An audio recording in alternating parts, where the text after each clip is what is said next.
All right. Hey. Shouts out to everybody who is tuning in, man. We are back once again with another video. Conscious Approach on YouTube, JV Wins, Dogon SS. Thanks to everybody out there for watching. Thanks to everybody out there who's been hitting that subscribe button, paying attention to the videos, engaging with the content. We certainly appreciate it. We crossed a bit of a milestone this week. We hit 600 subscribers, which right. Which, of course, in the grand scheme of the internet, is not a big deal. We know this. But for a homegrown channel such as ourselves, with no money being pumped into any advertisers or SEO efforts yet, pretty proud of the accomplishment. So, to everybody who has hit that subscribe button, thank you very much. And to everybody in the future who will hit it, welcome aboard. We do this each and every week. We put these videos out each and every day, and we certainly like doing so. So continue to join us along for the ride. Now, with that out of the way, we're going to go ahead and get started. We have an interesting series of topics to get into tonight. Looking forward to hearing what Dogon has to say about these topics. Looking forward to hearing what the community has to say as well. So go ahead and leave a comment. Let us know what you think. But first up, we are going to go ahead and get started talking about comments made by Gilbert Arenas, former NBA player Gilbert Arenas, former great, I would add, NBA player Gilbert Arenas. So very much in the same mold as Shannon Sharp. You know, Shannon Sharp has Club Shay Shay, which is his daytime podcast, if you will.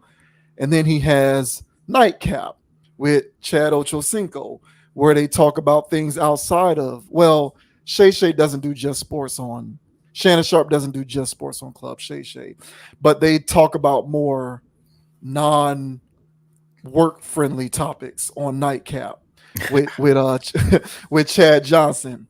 And Gilbert Arenas is kind of doing the same thing. He's got Gil's Arena, which primarily gets into sports, mainly the NBA. And then he also has No Chill Gil, which is where he gets into the after dark topics that he wants to talk about, that he doesn't have enough time to get into on Gil's Arena. And on a recent episode of No Chill with Gilbert Arenas, he basically got on to the subject of women, and he essentially gave women the blueprint for how they should treat their themselves as a business, how to come up on these NBA players out here, how to get a bag, right? Now, this obviously is a topic that is consistent with the things that we like to talk about on this channel, which is why I wanted to broach it, because I think this may be the first time ever that we have somebody who's literally just kind of laying out the blueprint, if you will, for the route that a woman can take to be able to secure these ends. So I'm going to go ahead and I'm going to play this entire clip. It's a bit lengthy. It's about 4.5 minutes long, but I really do think you gotta, I really do kind of think you gotta watch the whole thing in order to get the full scope of what we're dealing with out here in these streets. Um, and then, of course, we will give our opinions on this once the video has completed playing. I do not want to preview what I have to say about this, but we'll go ahead and play the full clip here. So bear with us. But I do think that you have to kind of watch the whole thing in order to get a decent idea of what we're dealing with. Yeah, grab your popcorn, y'all. Grab your popcorn. I don't know the young one. Do you know famous girls now? Ruby Rose. Ruby Rose. Ruby Rose. She'll be a 250. Yeah, for sure back then. She'll be a 250. So that's a 250. Back then, but now So she'll be 1,000. She'll She'll be 1,000. Maybe 2,500. No. paid more than $1,000. No. So like just a normal price, just boom. Then what ends up happening is she'll meet we call him cornball nigga who'll be like, oh, I get you a Birkin and boom, and then boost the price up. Because NBA player, we'll pay whatever for the first night. Yeah. So she gotta ask for the bag on the first night, and then she might get it. Then she'll get it. No, she gonna get it, but she might lose. Listen, here I'm gonna tell you. For all my paying so much money just we got it. We don't give a fuck. So look, I didn't mean it. We don't give a fuck. Listen, for all my future 304s, and this is gonna sound, but I'm just gonna put you on game. All right, let's say, how many dudes? What's the average? A Birkin, not a Birkin. The first. No, what is the average? What is the average girls per year? Like, how many dudes have you slept with 1 year? You ain't gonna buy a Birkin the first night. Don't let Gil lie to you. Well, he might, because Gil he had the 100. So 2, 3. So the average. No, what's the average? Like a girl to fuck a dude. Like, how many dudes did she fuck in 1 year? It depends Like 3? where the money at. 4. Gil got all right, so let's just say 4. So if you fucking 4 dudes a year or 3 dudes a year, I'm telling you, from the ages of probably 18 to 35, treat it like a business. Get you some NBA players. Let them 3 NBA players. Think about it. The NBA player on the lowest end, on the brokest nigga in the NBA, he gonna pay you about $5,000 a month just to fuck with you.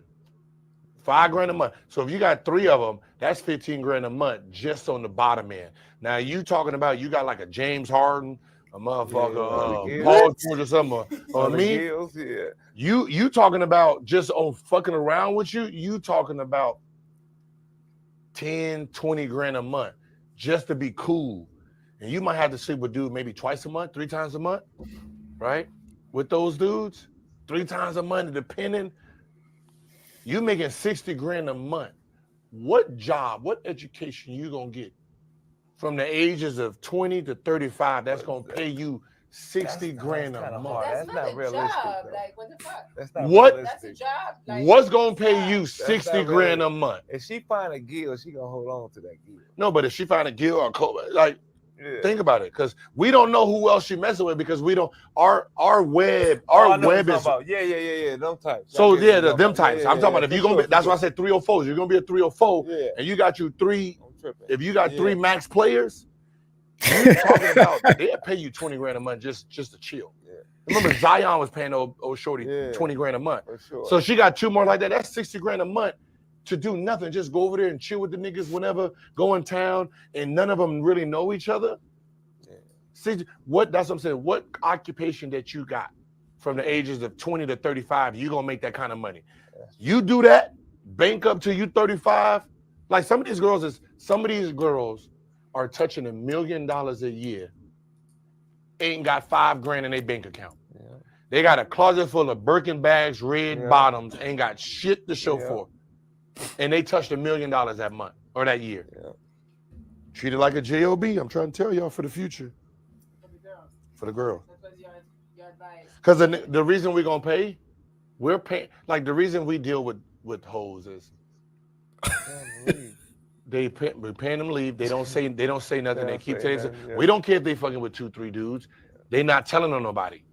So if we got a girl, shoot, she's cool. We can show up. She can show up anytime. She ain't never gonna out us. Best. Those the best. Those are the best. Those the best. Yeah, I'm trying to tell you.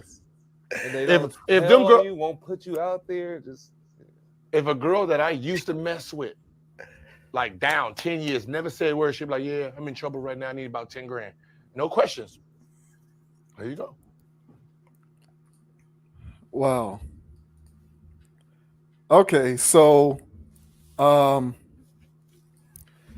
don't think that we've ever, played any contextual video that really gets into the meat and potatoes of how this all works, more so than this. But he basically laid it out. He says between the ages of 18 and 35, you should treat your body like a business. Get you a team of 3 NBA players that you're dealing with at one time.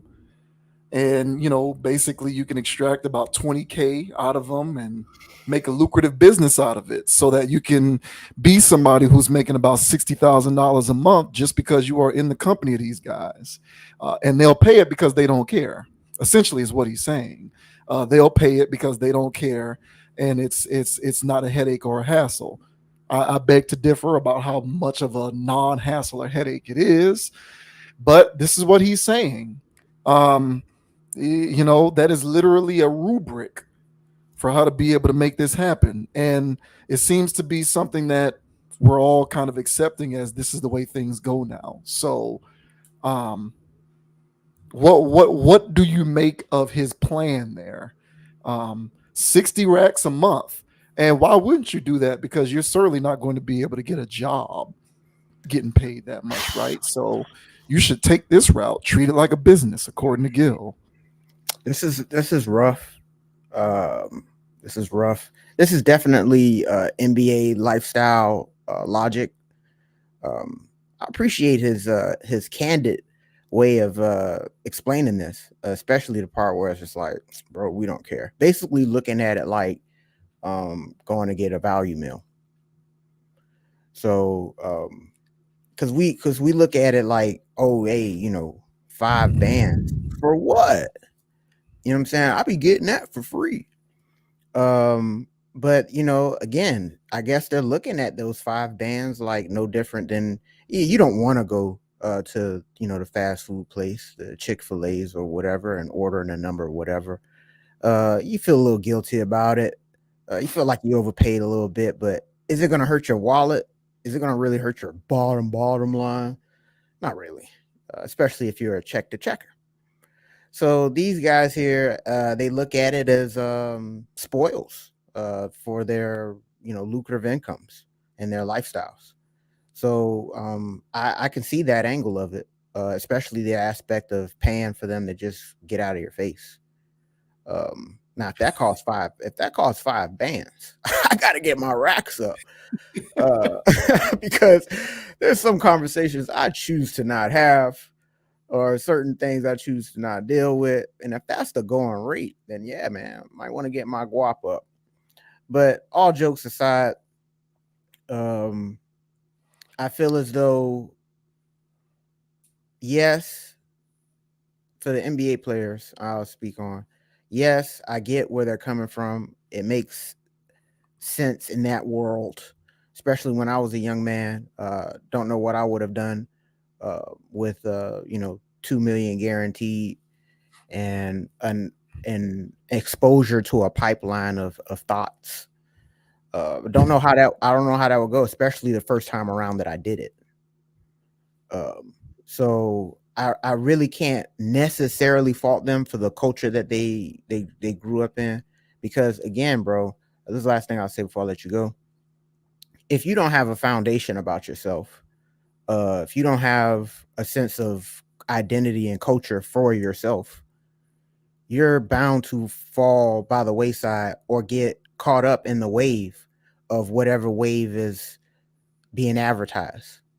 I think for these young men and anybody that partakes in this lifestyle, it's a reflection of the lack of having an identity, sense of self pride and self worth, which eventually leads to, hey, I'll just do whatever. Hit the league. Everybody else around here talking, doing this or whatever, whatever. Um, you got that first fellatio, and you see what everybody's talking about. So, what are your thoughts, sir? How do you feel about, or what are your thoughts on Gil explaining the underworld lifestyle going on with ball players and his advice towards ladies to get the bag? Yeah, that's where I'm going to choose to place my emphasis. This this video perfectly exemplifies what you often talk about, which is the transactional nature of relationships. Uh, because if this was if this was a societal observation that I thought was exclusively limited to professional athletes, specifically NBA players, in the case of this particular topic, I wouldn't care because I know that at that level things are just done unconventionally. I understand that. Um, and so it's not really a big deal to me because people do crazy. Like, I can't comprehend what it's like to make a woman who I'm dating sign a non-disclosure agreement, or make a woman who I'm having sex with sign a non-disclosure agreement. That's what people in those realms have to deal with on a regular basis. I don't comprehend that because it's not my reality, so I can't speak on it. But what I will say is there are several themes on this channel that I touch on throughout the various topics that we talk about. Like, what do I talk about? I talk about echo chambers. I talk about like musical journalistic integrity, right? I bring up certain things with my commentary on this channel often. One of the things that I bring up a lot on this channel, one of my common themes is my belief in what I call the trickle down effect. Um, and the trickle down effect for me basically means that as fantastical and non-realistic as it may seem for a particular type of thought process or behavior to become normal because you think something like that is so far removed from the general population, only the one percenters have to deal with that. So, you know, this is not something that is actually going to become widespread because only a minute percentage of the population are dealing with this, or it's only a small percentage of the population to whom this kind of thing applies. There are certain things that I do believe eventually, over time, due to the normalization of the behavior, trickle down to the rest of the population. So it's easy for us to sit up here and talk about how transactional relationships have become at the professional athlete level because, yeah, once again, we're dealing with top 10 percenters, top one percenters. They live a different reality. They have to deal with things that we don't comprehend. But at a certain point, the content, like the consumption of content like this over an extended period of time on a regular enough basis is going to cause a trickle down effect in which it's no longer going to be a select group of people doing this. It's going to be everyone who is doing this. And that's the part about this conversation that I think is pretty wild because I believe that over time, relationships and non-platonic sexual relationships between men and women being a normal thing in terms of its transactional nature aren't going to be limited just to pro athletes or famous people or wealthy people or top one percenters or top 10 percenters. It's going to be something that eventually matriculates down to the point where it's just a reality for everybody. And I think that it's not just the top of the IG model pile that's living this kind of lifestyle. I think that you have everyday, well, not right, not yet, perhaps. But I think over time you're going to have, if we aren't inching closer to that already, you're going to have the generation coming up, these Gen Zers, even some of the millennials on the younger side, and of course, these subsequent generations after that. These women who are going to forego traditional forms of income and contributing to society and learning things and working in the traditional sense. And they're going to pick up on trends like this as a very viable means by which they can, secure a livelihood for themselves. And eventually, all relationships are going to be transactional, not just the ones being sought after by pro athletes and famous people. Because I see microcosmic instances of this playing out already, where you have girls who are in college who are holding it out for the guy who's the D1 scholarship athlete at your university.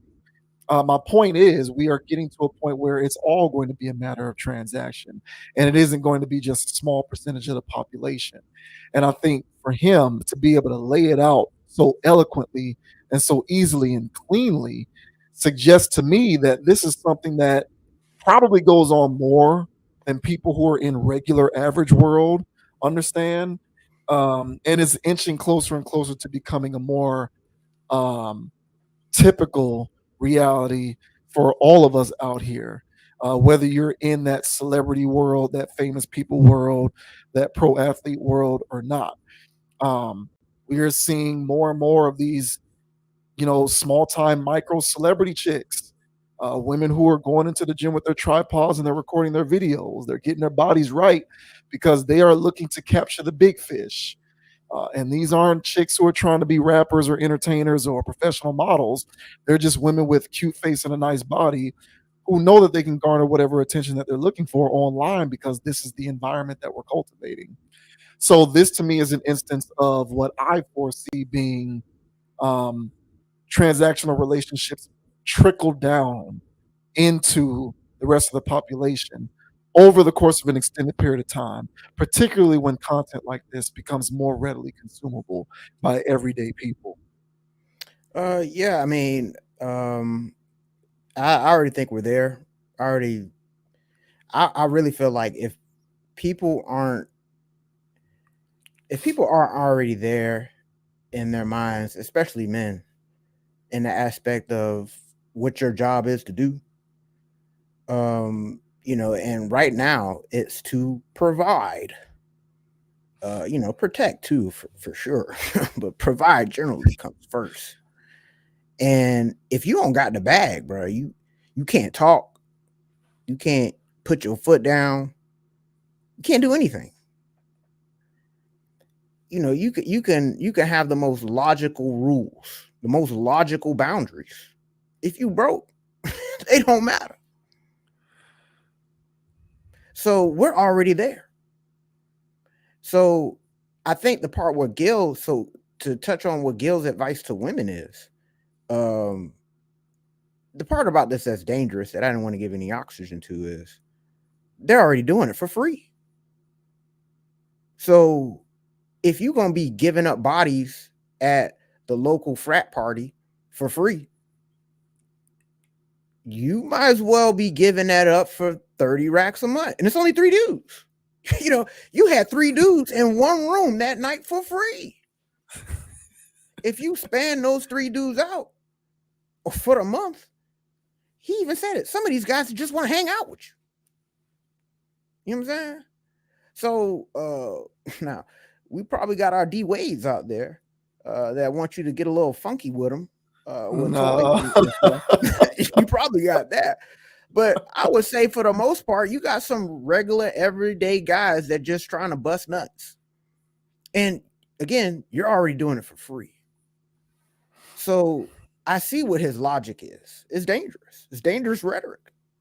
We don't need underworld stuff being it's underworld for a reason. People don't know about this stuff because, well, it's going on in a particular sector of the population. When And you start, that's my point, not to cut Mhm. you off, is it isn't underworld anymore. It's Yeah. everyday world. Yeah. Well, it's been going on. It's still like a taboo. It's like you don't say this. And for him to put oxygen into this situation, that's the part about it I feel is just dangerous because a few light bulbs probably don't went off in a few of these scandalous women's minds. But honestly, if they were already scandalous and on a spectrum anyway. So what's one more step? But Yeah. I'll tell you this, man. Now more than ever, having yourself a down to earth, wholesome woman is one of the most precious things you can have. And if she's out here bumping Sexy Red and Suki Hana, I suggest you guys run for the hills. And I would say that Gilbert Arenas, he had himself a valid point there. His whole diatribe, him and Nick, boy, that boy, Swaggy P, he's a crazy dude. Both of those guys are goofballs. But hey, man, valid points from their side. Unfortunately, it's a bar. So yeah, that's my thoughts, man. Yeah, the practicality inherent in his talking points aren't completely nonsensical. I guess it's just disturbing that because you talk about like the underworld or underbelly, you know what I'm saying? It's still taboo. We're not supposed to. I don't really think that there's a, like deconstruction. That's another one of my common themes, right? This is another thing that we're deconstructing. As a matter of fact, I think this is one of the ones that have already been completely deconstructed. Yeah, we're already Where there. it's like it's just completely understood. Like, ladies, just go after the bag because there's no lack of decency that is being accorded to that approach anymore. So like you can say, like he said 504, right? Which for anybody who doesn't know, 504 is a euphemism for 304. hoe. 304, sorry, not I was thinking about the area code. 304 is a euphemism for hoe. So meaning like if you type 304, write it out, and then turn the letters upside down Beeper and style. inverse them, it looks like the word hoe, which is why he was saying that. But the thing about it is we're no longer reserving this to what we would classically identify as hoes do this. This is just like women do this. This is just a part of women doing this. And I know that that's a generalization. I know we still got a lot of women out here who don't live by this creed. But my point with this is there's a growing faction of women who do live by this creed. And it becomes easier to adopt that kind of lifestyle when you know that said taboo, said social stigma no longer gets attached to it, because this is just a part now of our ethos as a society. It's just go for the bag. So that's the part about it that is frightening to me, is that it's just all becoming transactional. And I've said before, I've never had an issue with like the um the interpretation, or rather the invocation of like things like hypergamy. Those things have never really bothered me. I've always said, like, I don't think it makes sense for a woman to make herself available to men who cannot provide in the way that she feels as though she needs to be provided for. Basic means, right? Like, don't get with a guy who doesn't have a roof over his head. That to me is understandable. Don't get with a guy who does not have his own transportation. That to me is understandable. Don't get with a guy long term who whose credit is in shambles. That to me is understandable. But I think we've like swung the pendulum so far in the opposite direction, where we are now looking at these types of talking points and extrapolating it to the rest of the general population. And now what we are seeing is, you know, guy who can do all of those things is still being looked upon as broke. So guy who has his own house, or maybe he has his own apartment and can comfortably afford these things, guy whose credit is not in shambles, guy who can get whatever loan he needs, or guy who has his own reliable transportation. Now we are looking at even guys who can do those things, who fit that build. And we're saying, where are you along the line of that? Oh, you're still broke even if you can do that stuff. And I think that the mentality that comes along with looking at even that as broke is aided by or contributed by talking points like this. Again, not that Gilbert Arenas is wrong necessarily, because he can only speak to what his reality is. So if this is what's going on in those circles, can't knock it. It is what it is. But it's the frequent consumption of those kind of talking points that sort of contributes to what I will call hypergamy, where you have a lot of, where there's this idea now percolating throughout the current society, where, you know, flatly now what we're saying is, hey man, you got to be a guy out here who's making over 6 figures a year to even cut it. I think that that's a bit unreasonable, but that's kind of where we are now. And I think that this kind of commentary contributes to that kind of mindset. There's reasonable and then there's unreasonable. And I think that this contributes to the unreasonable side of this. And the unreasonable side of this is what leads to these things becoming entirely transactional, which, to your point, if this is the world we are in which everything is entirely transactional, it does become incumbent upon everyday men everywhere to understand the importance of identifying the right kind of women to keep around you, lest you find yourself having to choose from women like this, which, you know, I guess is where we're at, as you like to say. So, you know, it is what it is. My parting words is get your money up, guys. Just get your money up, just for yourself, just for yourself. Yeah. And just get your money up, because obviously out here you got to pay the cost in many ways if you're just trying to chill. And yeah, man, just get your money straight. And when it comes to your peace of mind, bro, invest energy there into your peace of mind. And that way it's building up an insurance policy on foolishness and fuckery. If you got blindsided later on in your life from this woman that was whoop-de-whoop, the investment within your peace of mind, regardless of win, lose, or draw with that, with your cash, with everything, you still built yourself up to where you know how to get money, you know, even if, you know, like, insure your life, man. Get yourself together, because right now the game the game is moving so fast. The women are moving with it because there's like how they said there's so many suckers out here ruining the game.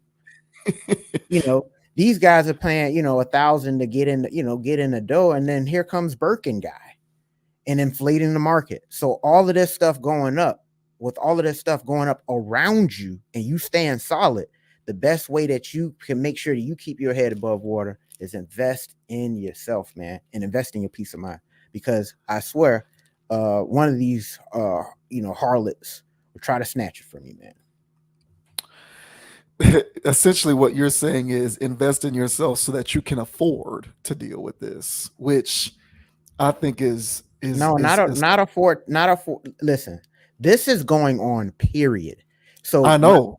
so it's not just it's not like the extreme version of it, because we see regular cases where a man is right now in a bar with his head on the thing talking to the bartender because his wife just did him dirt.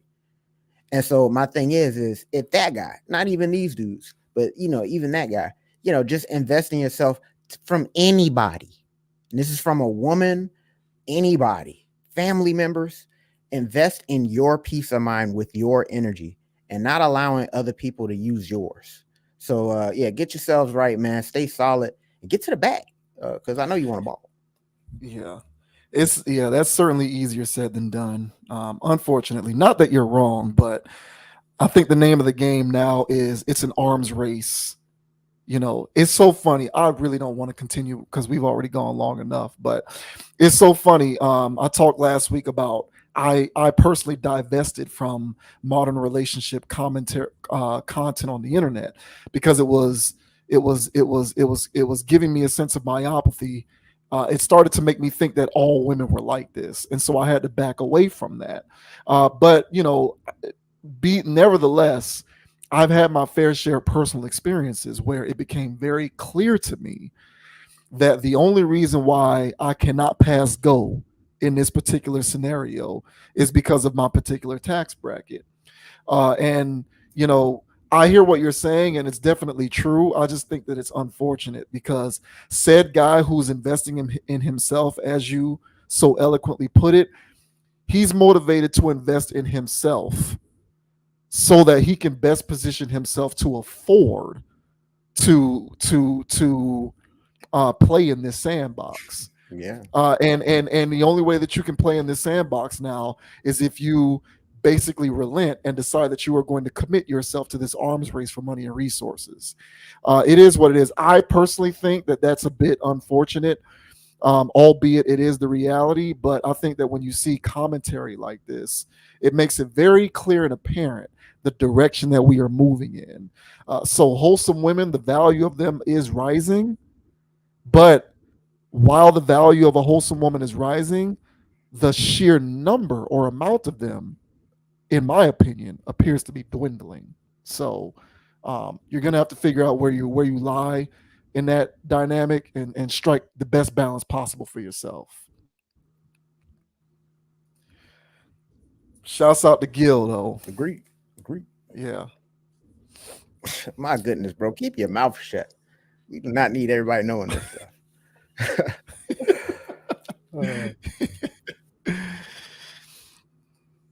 All right, so next up we are going to get into Candace Owens and Joe Budden. So Joe Budden, obviously he has his podcast network and he's doing his thing on the podcast circuit, and he was able to wrangle in Candace Owens, which was a big deal for his channel. And I'm not sure if the full episode has released yet. I'm not entirely sure. I think it has. But obviously, talking points from their conversation are online. And one of the more interesting things that they got into is quality of music. This is my first time hearing Candace Owens' opinions on music itself. So we thought that we would get into that real quick. Now, I'm not going to play a clip from this. I have learned my lesson. Joe Budden is definitely buttoned down, no pun intended. the use of his content on the internet by content creators. Joe Budden is definitely not a fair use advocate. So if you want to watch that episode, you're going to have to go over to his channel and watch it for yourself, because if we play any clips from it, this video will get flagged. And I am not trying to have this video get flagged. So instead, we will read from it so that we can just sort of set this up and talk about it. Now, this article here says Candace Owens tells Joe Budden the U.S. education system is responsible for the decline of rap music. Right-wing pundit Candace Owens has blamed the U.S. education system for the decline of rap music, citing Ice Spice's "Think You the Shit" fart as an example. I just don't need to hear about Ice Spice's farts. I just don't. I don't want to hear about it. We used to produce really good music and it's gone down the drain. I think even that is international. I think it's because it's a part of the let's slowly make it modify the education systems so that black people can't read and at the same time feed them with a pipeline of garbage. And you'll wake up one day and what surrounds you will be garbage, Owens declared. Owens might want to sit this one out, given her support for ProggerU, a right-wing educational platform infamous for its wild propaganda eyes and inaccurate videos. However, it's not the first time Owens has gone after that specific Spice track. If you're wondering whether or not it's a good song, what do you think? It's called "Think You the Shit" fart. Now, I think we can all admit that we've fallen as a society. I mean, I wouldn't say that was Mozart or Beethoven, but I'm not all of these mainstream media publications that routinely run to defend this kind of music, similar to what they did with WAP, the most disgusting and filthiest lyrics I've ever heard. I've ever read. They will then sit down and write an article trying to convince you that what you just heard was magical, and they did this with this Ice Spice song. Owens ranted. So, those are pretty much her thoughts on that. She connected the decline of rap music to the decline of the education system, which is an angle that I have not heard directly. I have not heard that connection made directly, but those were her thoughts on that. Again, we're not going to play any clips because this video will get flagged. But what did you make of Candace Owens' thoughts there, based upon what we read there, those quotes, linking the education system to the decline of rap music and just overall feeding the pipeline with garbage, and then you wake up thinking that you're just surrounded by garbage? I think that it's an ingredient. The education system is an ingredient to why, hip hop has had the decline that it's had, but I do not believe it's the sole driver. I believe that it's a spice, with no pun intended, a spice within the pot, but it is not the entree. So yeah, I agree to an extent that that the education system does play an aspect and play a role in the decline of hip hop. The angle that in which that it could take place is that due to the lack of stimulation, this is just the educational aspect, and that's why there's so many components. But if we just deal with education, due to the lack of stimulation, due to the lack of culture when it comes to education, I can speak on places like overseas, China, India, some places in the Middle East where education is taken highly, is serious. I mean, just the way that we take hooping, they take the classroom. It's an embarrassment if kids don't know certain math equations or how to solve certain things. That's not the culture here. In actuality, it's the complete opposite. And the culture here at schools is, the goofy kids or the cool kids, and the smart kids are the nerds. With that, people trying to follow trends, be along with the Joneses, they start to fall by the wayside, or they don't actually tap into that actual potential that they have to be a student. So if you're not moving forward, you're moving backwards. So with the culture, with the laughable curriculum, that loses the interest of everybody involved, including the teacher, it is a recipe for disaster. The school system to me is just nothing but a glorified daycare center used to indoctrinate people with the latest social um, social direction or social constructs that they need to follow. So right now we got a lot of rainbow stuff going on in schools. We got a lot of other alternative ways things is going on in school. And so naturally you'll just see a population of people who reflect the things that are allowed and propagated through school. So there's a bunch of components, as I mentioned, that could contribute to the lack of decline of hip hop. We talk about all the time. Education, I can see that. I can see the role that it plays. It's more or less setting the pick or throwing the inbound pass, but it's not the one hitting the shot. So, what are your thoughts, sir? What are your thoughts on Candace Owens telling Joe Budden that it's actually the school system at fault here?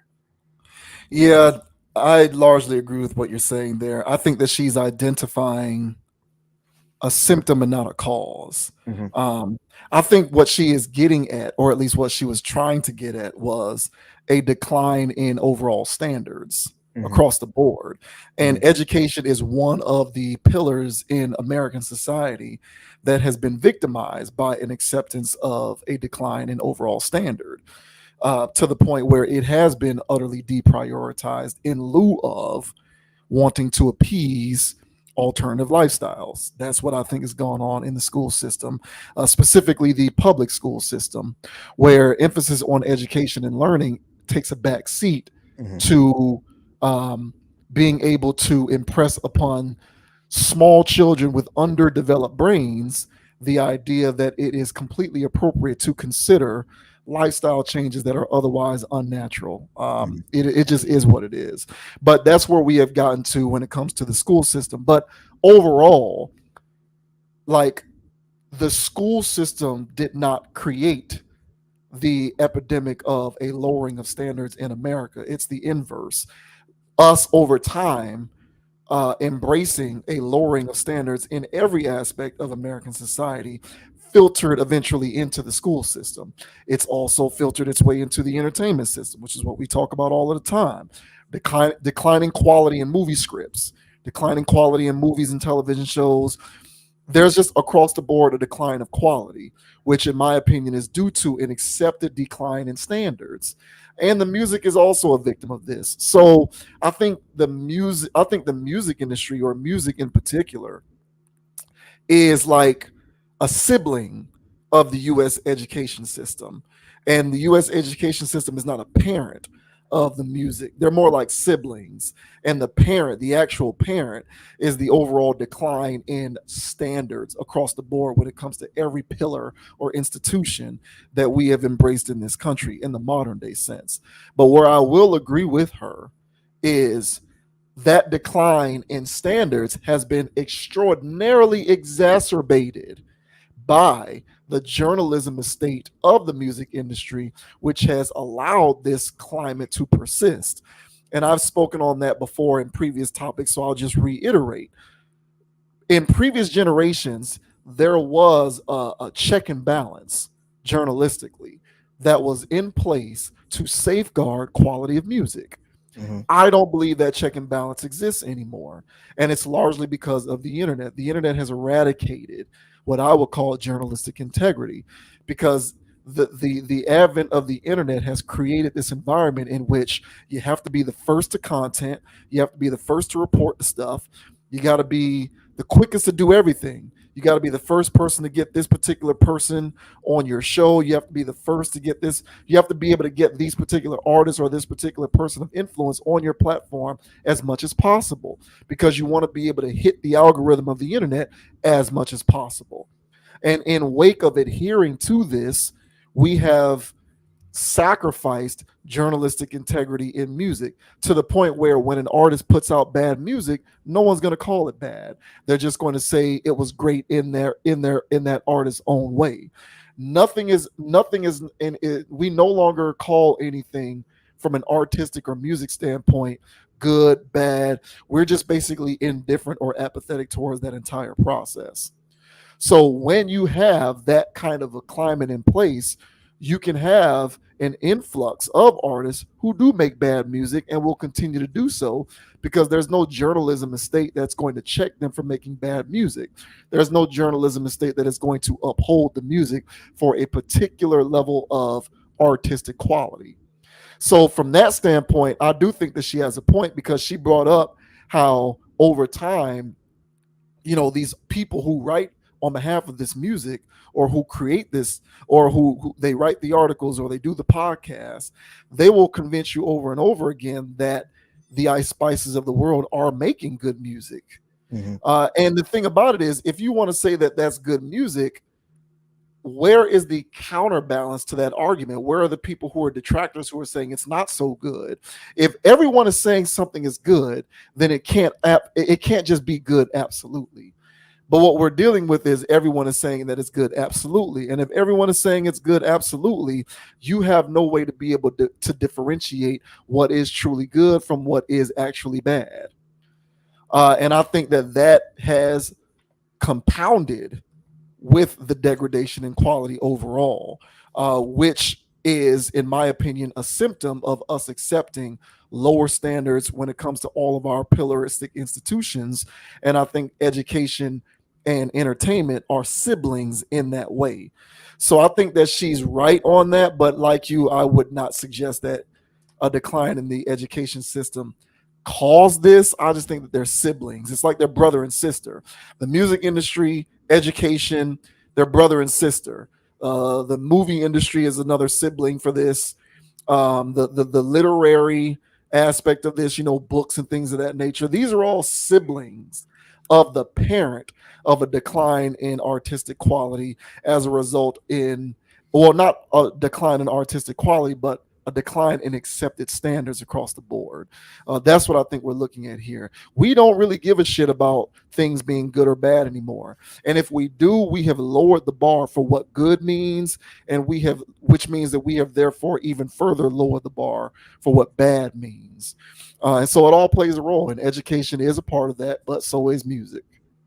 Yeah, I say the education system in itself is flawed, in my opinion, from its inception and intentionally from its inception, in my opinion. The one that's here in the United States. And so I believe it was built on sand and not a solid foundation to begin with. And I believe that its sole purpose was to make sure that people were not educated. Right now, what we're witnessing with the influx of migrants coming to the country and the government paying them for it, and there's homeless people in the streets, and everybody's outraged about that. But I think everybody can see the writing on a wall is that they need more slaves. People that are educated make bad slaves. Why did they make it illegal for slaves to read during slavery? The thing is once the school system was constructed, its sole purpose was to make sure that people stayed functional in the workplace, but not educated. We should have been stacking layers on top of information on top of information. If the school system's been around for over 100+ years or what have you, but we are not. we're low key learning the same curriculum from the 60s. On top of that, it's an absolute travesty that in history books and in schools and stuff like that you really don't learn real history. You really don't learn real sciences. You have to go elsewhere in academia in order to learn what really happened in the past. Now, why would they do that?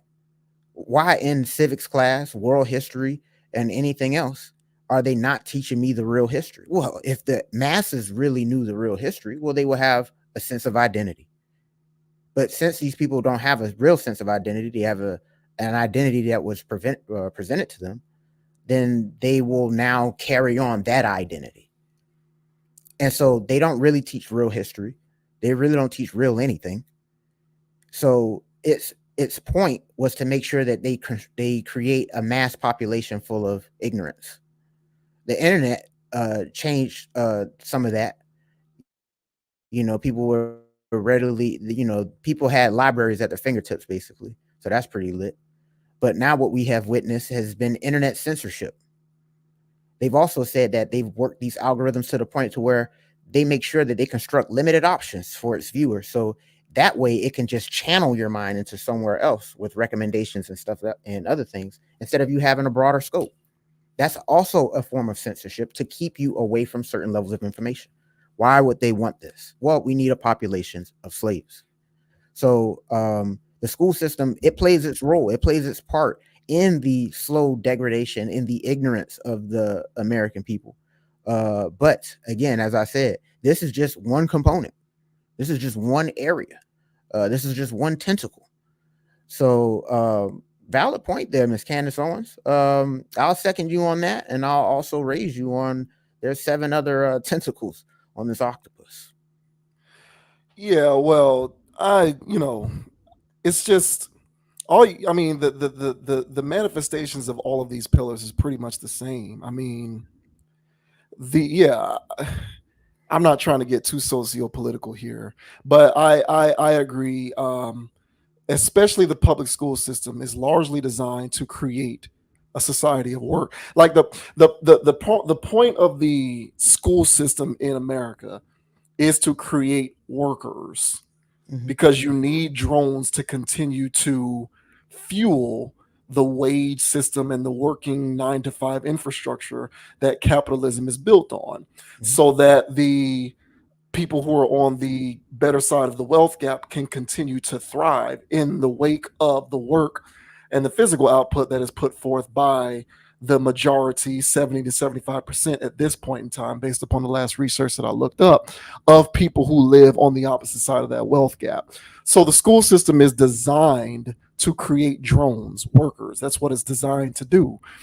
And obviously, if you lower the bar in terms of what the quality of educational attainment actually means, you're going to therefore increase the bandwidth by which you can occupy those working spaces and how many people can fit into those spaces as well. Music is the same way. The reason why there's no more what I would call quality of music, journalistic integrity of music, there isn't as much of a plethora of people in the music space making quality music, is because the same thing has happened in the music industry, where the music that is being produced and the environment that was cultivated by capitalism and the corporatization of the music industry created an environment where standards are lower, so that you can consume low bar music to keep you in a drone like place, similar to what the school system does to people to kind of fuel the system with workers. The music industry largely operates the same way, as far as I can tell, um, where you continue to listen to music like Think You the Shit Fart over and over again, because the point of it is to produce people who really do approach listening to music in a similar way that drones approach clocking into work each and every day. Now, if you want to correlate those things with a decline in the U.S. education system, I certainly wouldn't disagree. I do think both of those things are happening simultaneously, but I think it all works in concert with one another. And it is largely designed to produce what I see as a population of workers, drones. The music is a part of that. That's why I call it a sibling with the education system. I don't think the education system birthed it. I think it's like their brother and sister. And they both work in concert with one another to produce drones. So, from that standpoint, I don't think that she's totally off. If she was suggesting that the music industry, or that the education system rather, created the problem, that's where I would disagree, because I think that it's higher than saying the education system created it. I think that it's more of a sibling type thing. But to suggest that there's a correlation, 100%, absolutely. And people will say that you're reading in too much into it, and you're taking it too seriously, and it's not that big of a deal, and blah blah blah. And I would say that if that's your mindset with comments like this, you're probably one of those workers. you're you're probably one of those drones who can't see the forest from the trees. But I think at this point it's undeniable that there has been a decline in quality over time in all aspects of Western culture. Whether we want to talk about music, education, entertainment, I don't care what you're looking at. It's all there. And what you want to attribute as the cause is your personal opinion. But I think we should all be able to safely agree that said degradation of quality is present. So I don't think she's crazy. But then again, I'm one of those people who doesn't think that everything someone like her says is crazy anyway. So maybe that means I am the crazy one. Who knows? It might be, bro. you know, Candace Owens is one of those people. Most black people look at you sideways if you don't disagree with everything she has to say. But it is what it is. She says stuff that makes sense to me. So you can take that for what you will. Mhm. But shouts out to Candace Owens and Joe Budden too, even though you stingy with your content. But I get it. I'm not gonna knock you, bro. It is what it is. Hey, like and subscribe over here though. Skr, skr. Yeah. All right, so this broke not too long after we did our previous video. The United States lawmakers are attempting to create a situation in which if the parent content if the parent company of TikTok doesn't divest from TikTok, that TikTok will be banned in the United States. And people are losing their minds. People are losing their minds because they do not want to see TikTok get banned. And there's all of these ancillary questions going on about why America and the lawmakers and the Fed and the feds are choosing to focus on this when we got all these other problems going on out here. Why are we choosing to focus on TikTok when we got all of these other issues? So I want to talk about this because I would have used this as a topic in the previous video had it not the timing of it not occurred after we had already gone off stream. But this says Americans sound off on TikTok ban and viral rants. Embarrassing to be a U.S. citizen. American frustrations erupted on TikTok in the days following the House of Representatives' bipartisan vote in favor of proposed legislation that, if passed, would force Chinese-owned company ByteDance to divest from the popular video sharing platform. It's embarrassing to be a U.S. citizen. The text from one of TikToker Lauren Ramos's recent videos read. Like others discussed by last week's vote, Ramos railed against the measure that, if passed, would block the platform in the U.S. if its parent company ByteDance fails to divest within 165 days of passage. The bill would also require the platform to be purchased by a country that is not a U.S. adversary. For anyone who does not know, this controversy is rooted in the fact that ByteDance is a company that is Chinese owned, and Chinese is largely viewed as an adversary of America, which means TikTok poses a security risk because an adversary of America is the parent company for this social media app that is being widely implemented on United States soil. So that's background for the controversy. This article goes on to say this is the one time they, members of Congress, decide to unite forces and come together. When the homelessness rates are going up, people can't even feed their kids. The government's just like, okay, maybe later. But when it comes to TikTok, are you kidding me? Date Right Stuff, the TikTok account for the Right Stuff dating app for conservative singles, chimed in with a post that highlighted similar complaints from U.S. citizens' perspectives.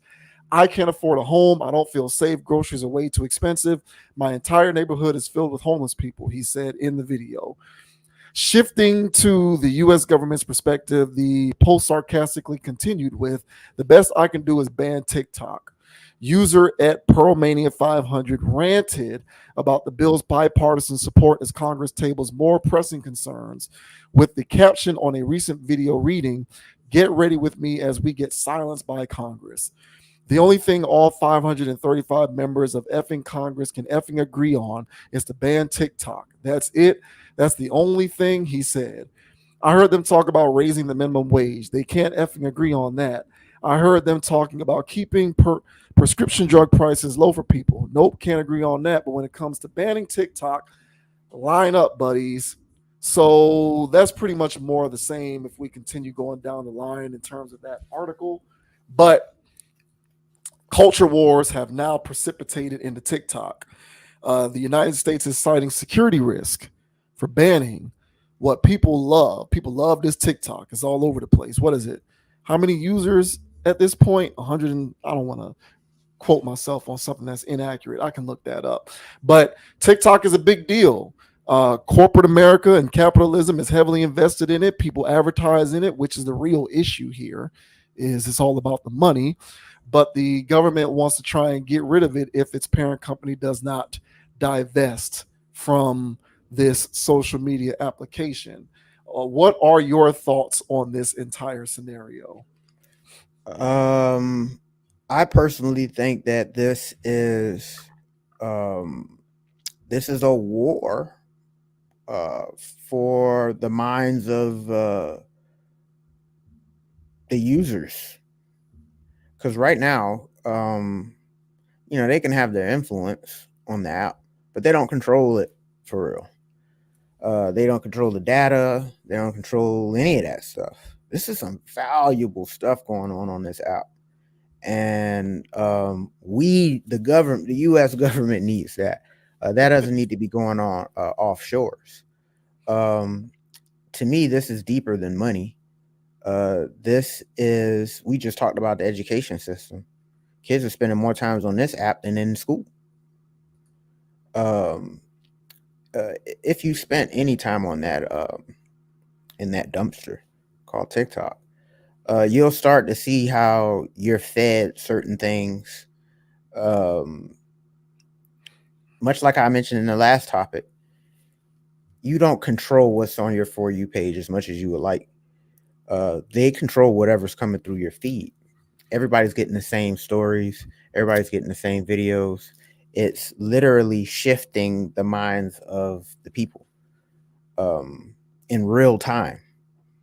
So that being in the hands of another country poses a threat to the United States. People homeless in the streets does not pose a threat to the United States. Low test scores, as crazy as that sound, does not threaten the United States. But the minds of the people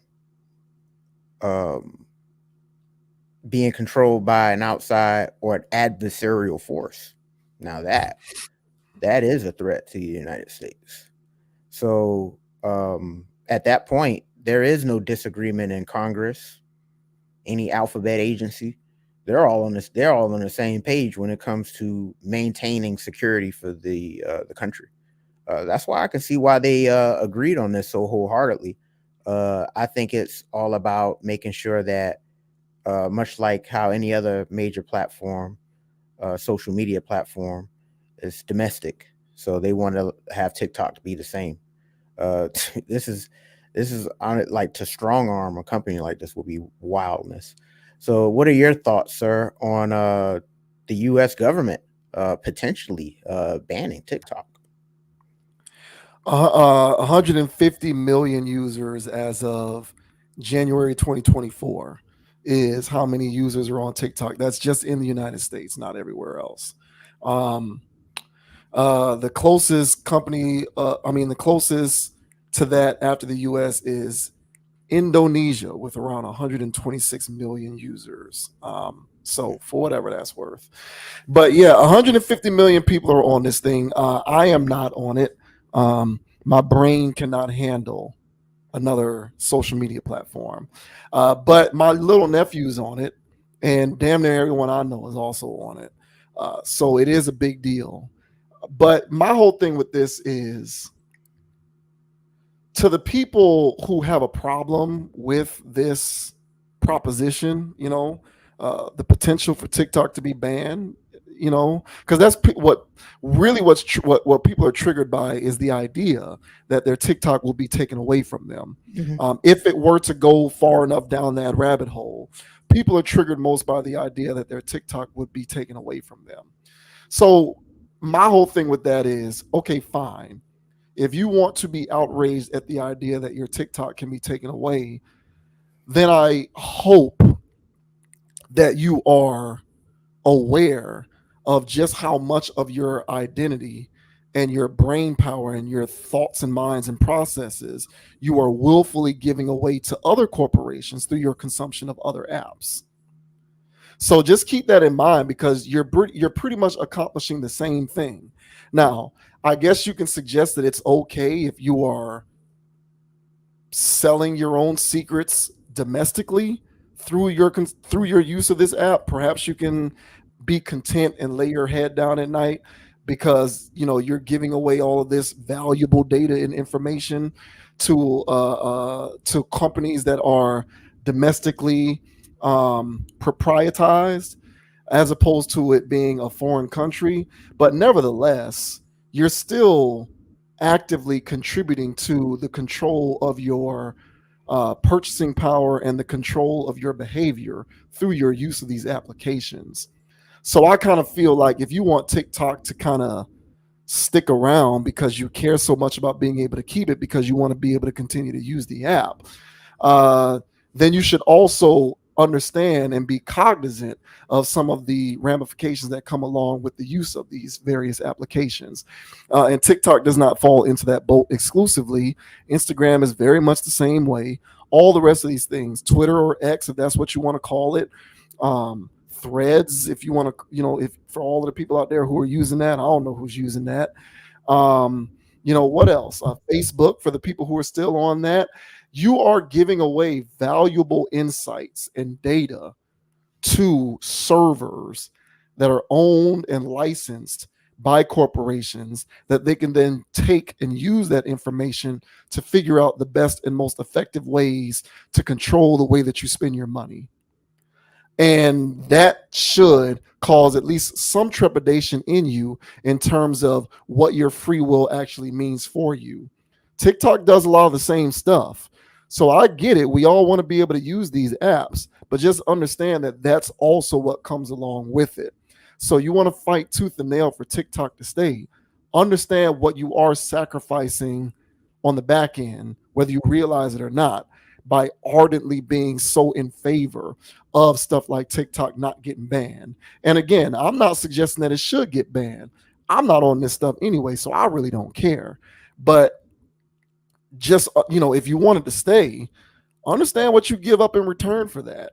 There is a modicum of your free will that is being sacrificed in lieu of your right, if you will, or rather privilege, however you want to look at it, to continue to use these various apps. And, I'm not holier than thou. I dabble with Instagram from time to time, mainly for the purposes of, sharing the content on this channel. I don't really get into it on a personal level.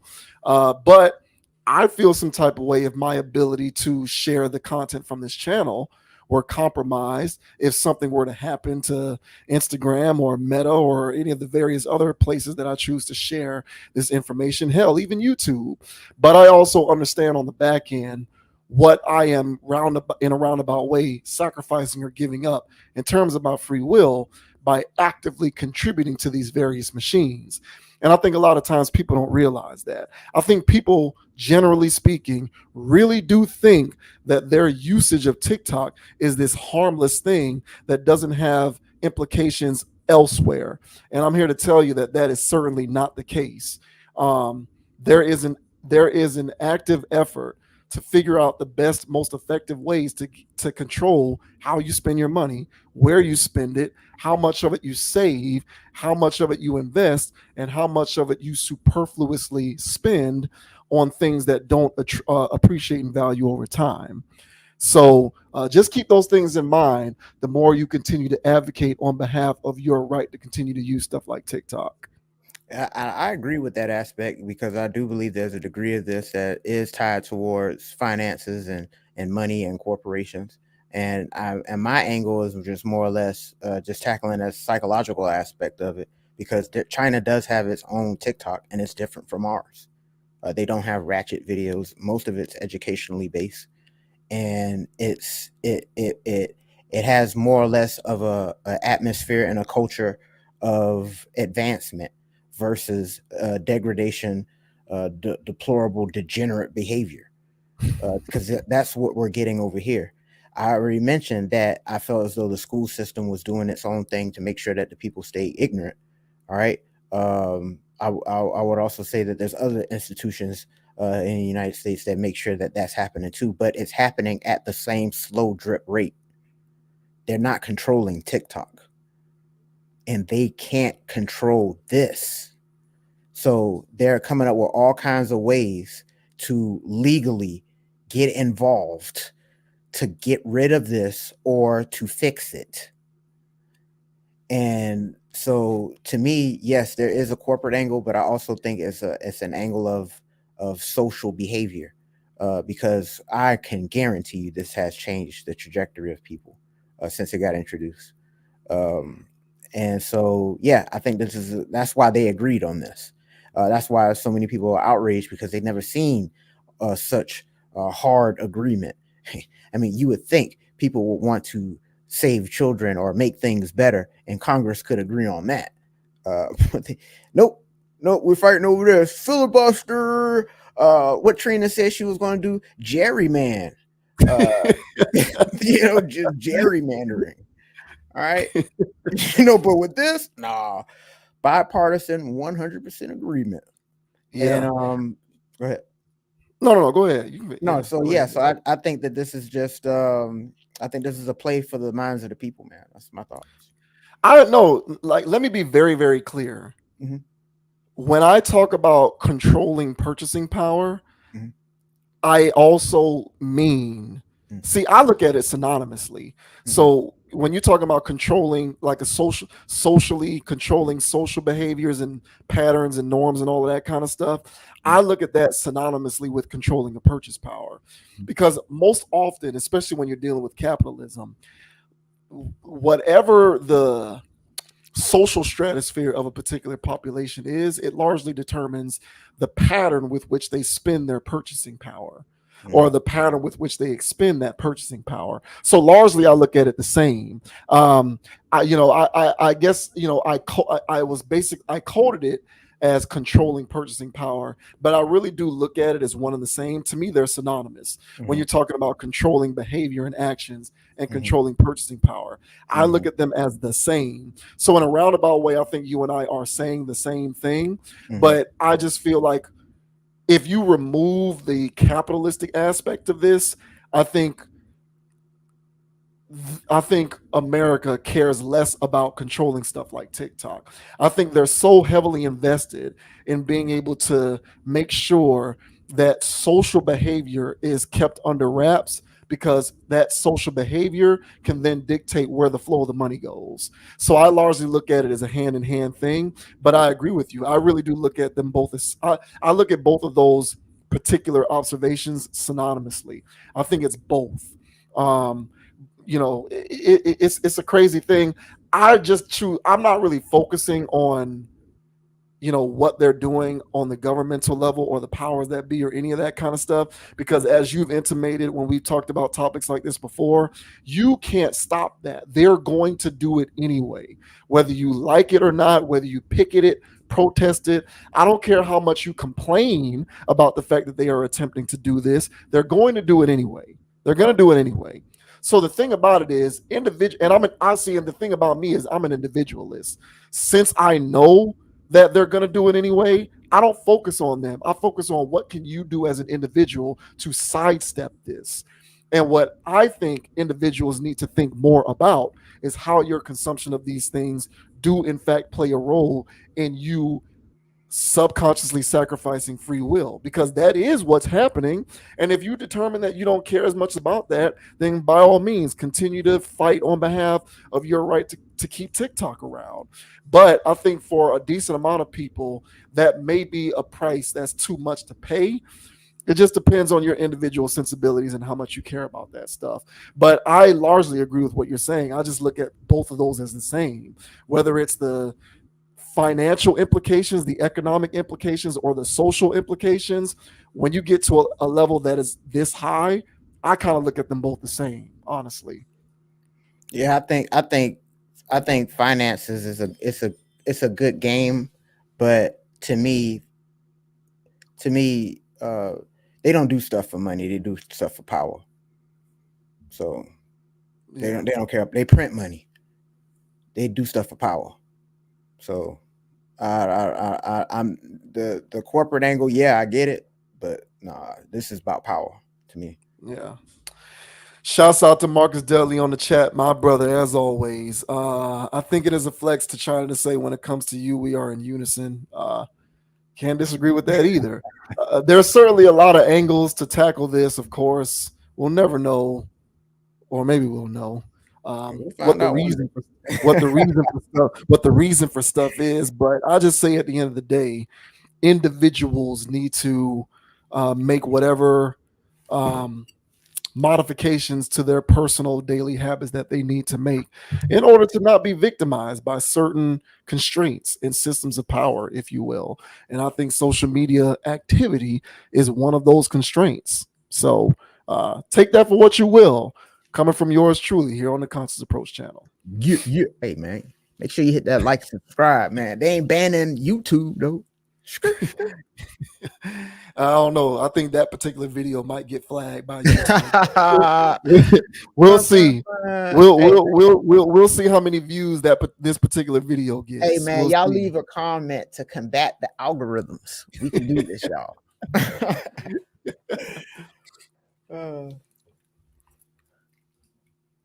All right. Next up, we have a recent study that was conducted, which showed that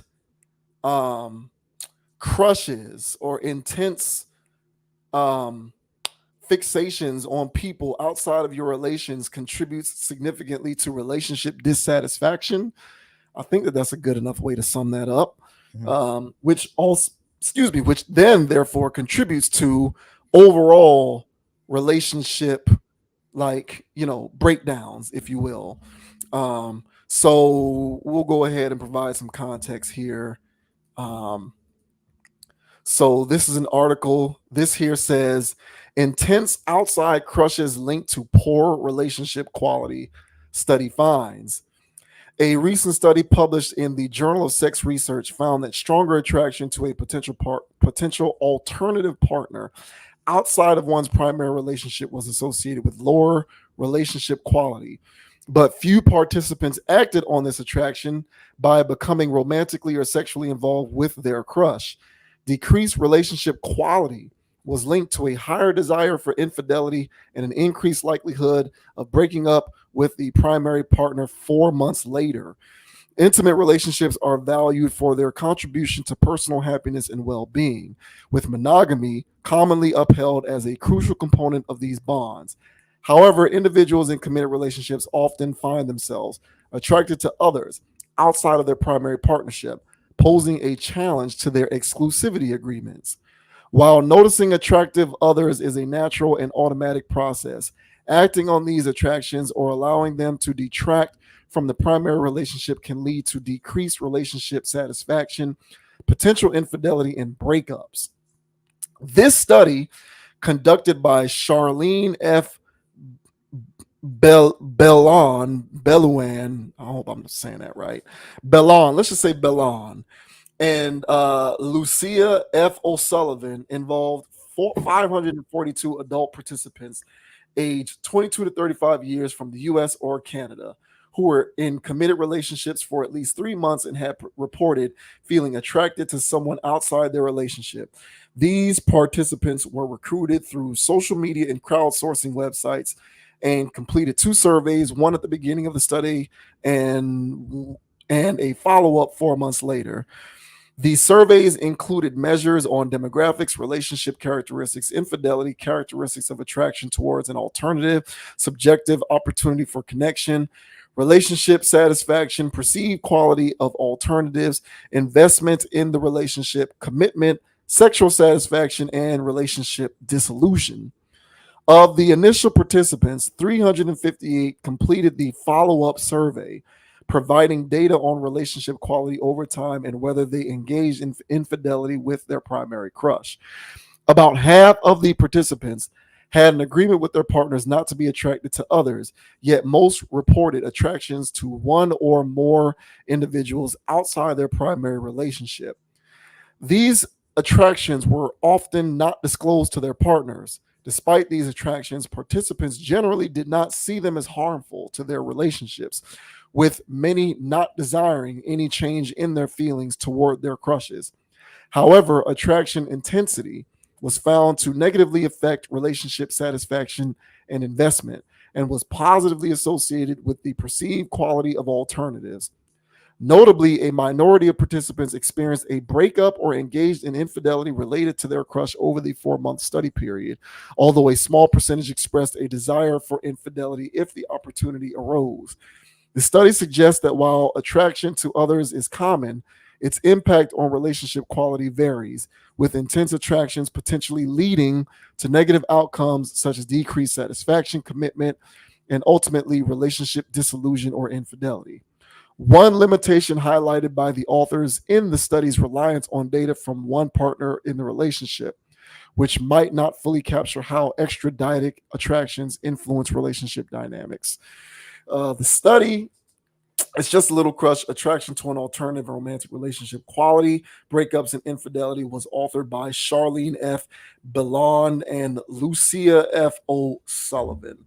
So essentially, what this is saying is, people who carry on crushes that exist outside of the relationship um, pose a risk to the degradation of the quality of the current relationship that they are in.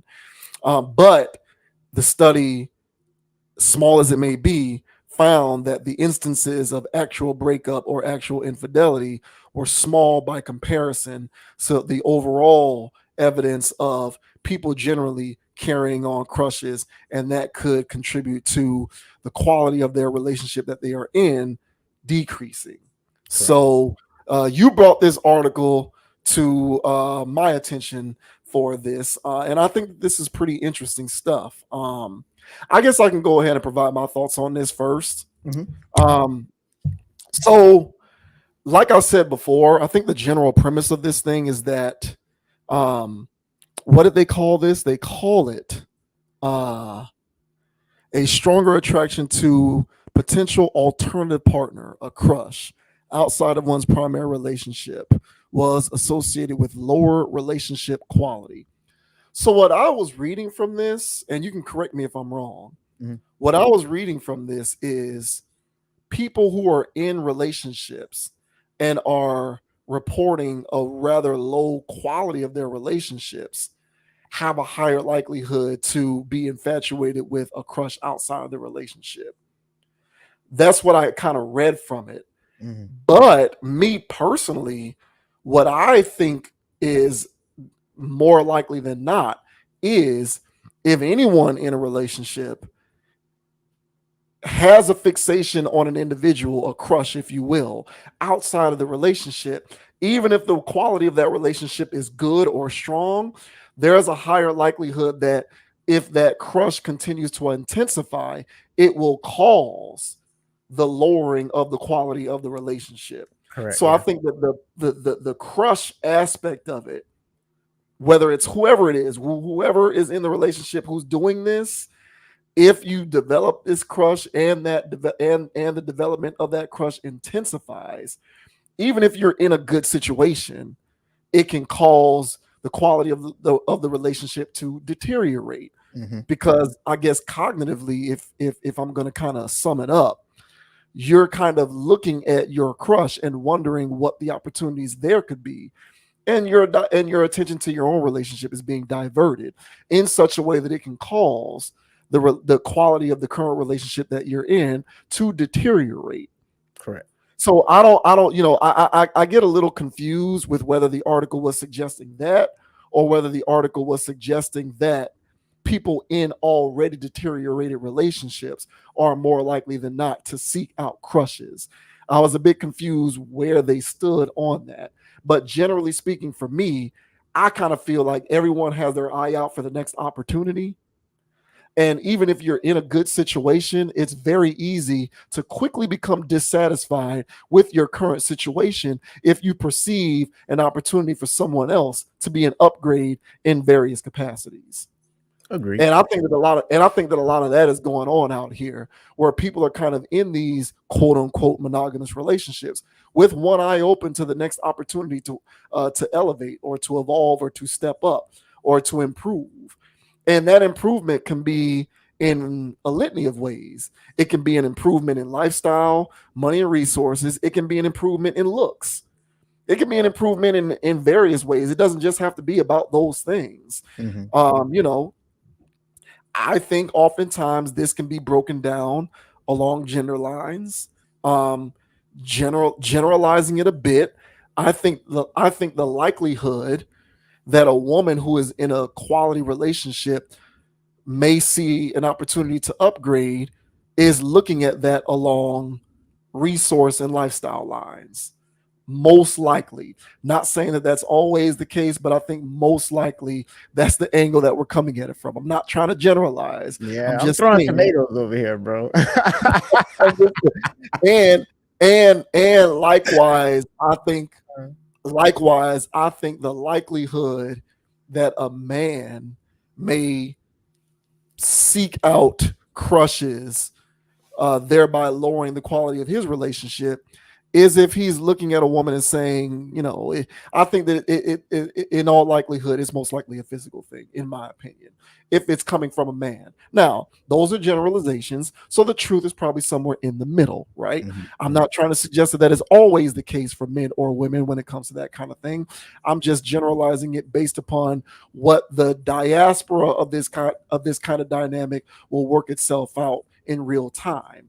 But moreover, I think it's a situation where people have an eye open, and even if the quality of said relationship is good, strong, whatever you want to say, um, if a crush comes along over time, if the connection with that crush for that person intensifies, it can cause that the good standing of that relationship to begin to deteriorate. There's the possibility for that.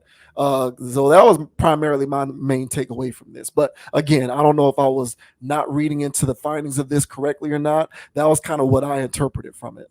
No, I think it was that one. I think that's what they were getting at. Just overall, it's kind of the best way I could put it is that it's kind of like limited food on the table.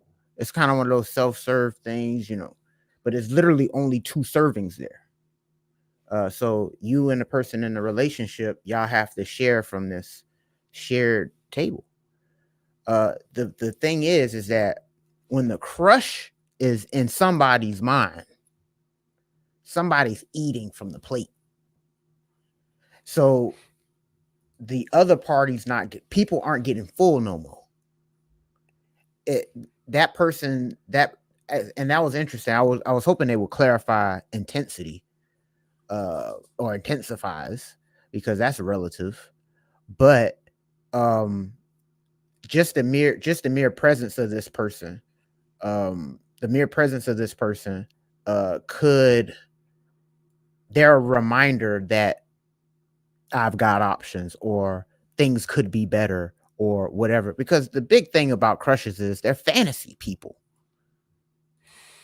I remember, bro, it was some crush situation, and I'm like, I'm finally on the map, y'all. We out here. We made it, and I'm out here, and I'm doing my thing or whatever. And for one reason or another, it wasn't hitting by what I thought it was. And it was all in my head. I made up everything off a pretty smile and whatever.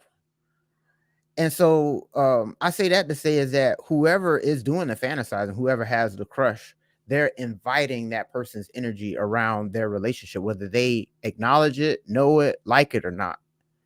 And whenever the next party does the next thing, they're automatically stacked to the fantasy person.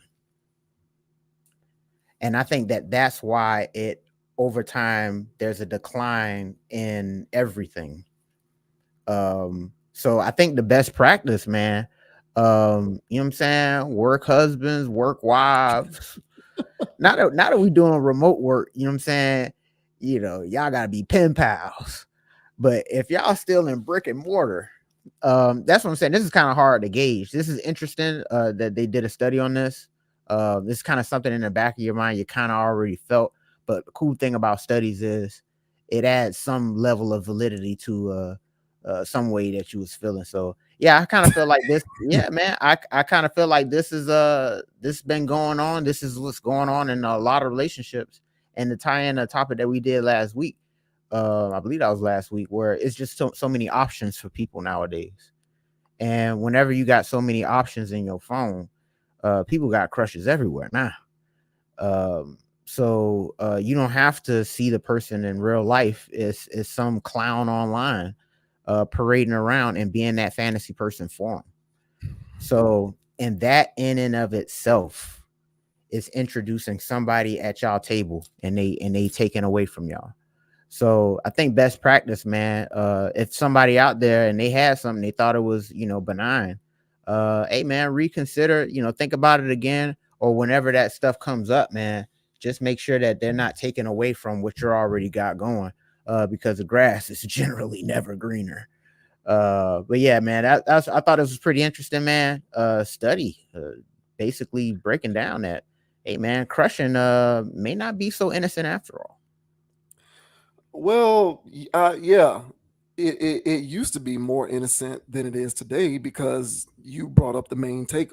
Like to me, this is another example of something that has been exacerbated by the advent of the internet.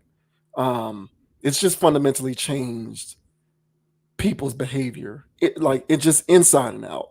The internet has just changed. The internet has fundamentally changed people's behaviors, and I have I've said before that first of all, this is a small sample size. Yeah, It was yeah, only yeah. like so it's not even that. It's not a ton of people for you to be conclusive in terms of the findings, but nevertheless, like this is what gives you some insight onto why things like polyamory is on the rise, because the idea is, okay, let's just accept this for what it is. I'm gonna have my one eye open to looking at whatever else. You're gonna have your one eye open looking to whatever else. I can grab this thing, right? And I have access to hundreds of thousands, if not millions, of women all over the place. And you vice versa with you when it comes to men on your phone. So this is an accepted reality. How can I emotionally guard myself against being ruined by that reality? Well, let's just all agree that we're just going to share each other. So, like, polyamorous relationships are on the rise in direct result for this kind of dynamic, because otherwise it's hopeless, right? Why even bother entertaining the idea that I'm going to be in a relationship with somebody if I have to deal with the ongoing reality that my partner has a crush or has this many people DMing them every day, or they're DMing other people this often. I gotta check phones and message. Like, I don't want to deal with this stuff. It's exhausting. You know what I'm saying? Like, it's exhausting. It's exhausting. I gotta deal with my boyfriend or my girlfriend, and every time that they post something, are any of the dudes who are liking your pics interested in you? Are they leaving comments? All of this stuff is just weird and goofy, and it's exhausting.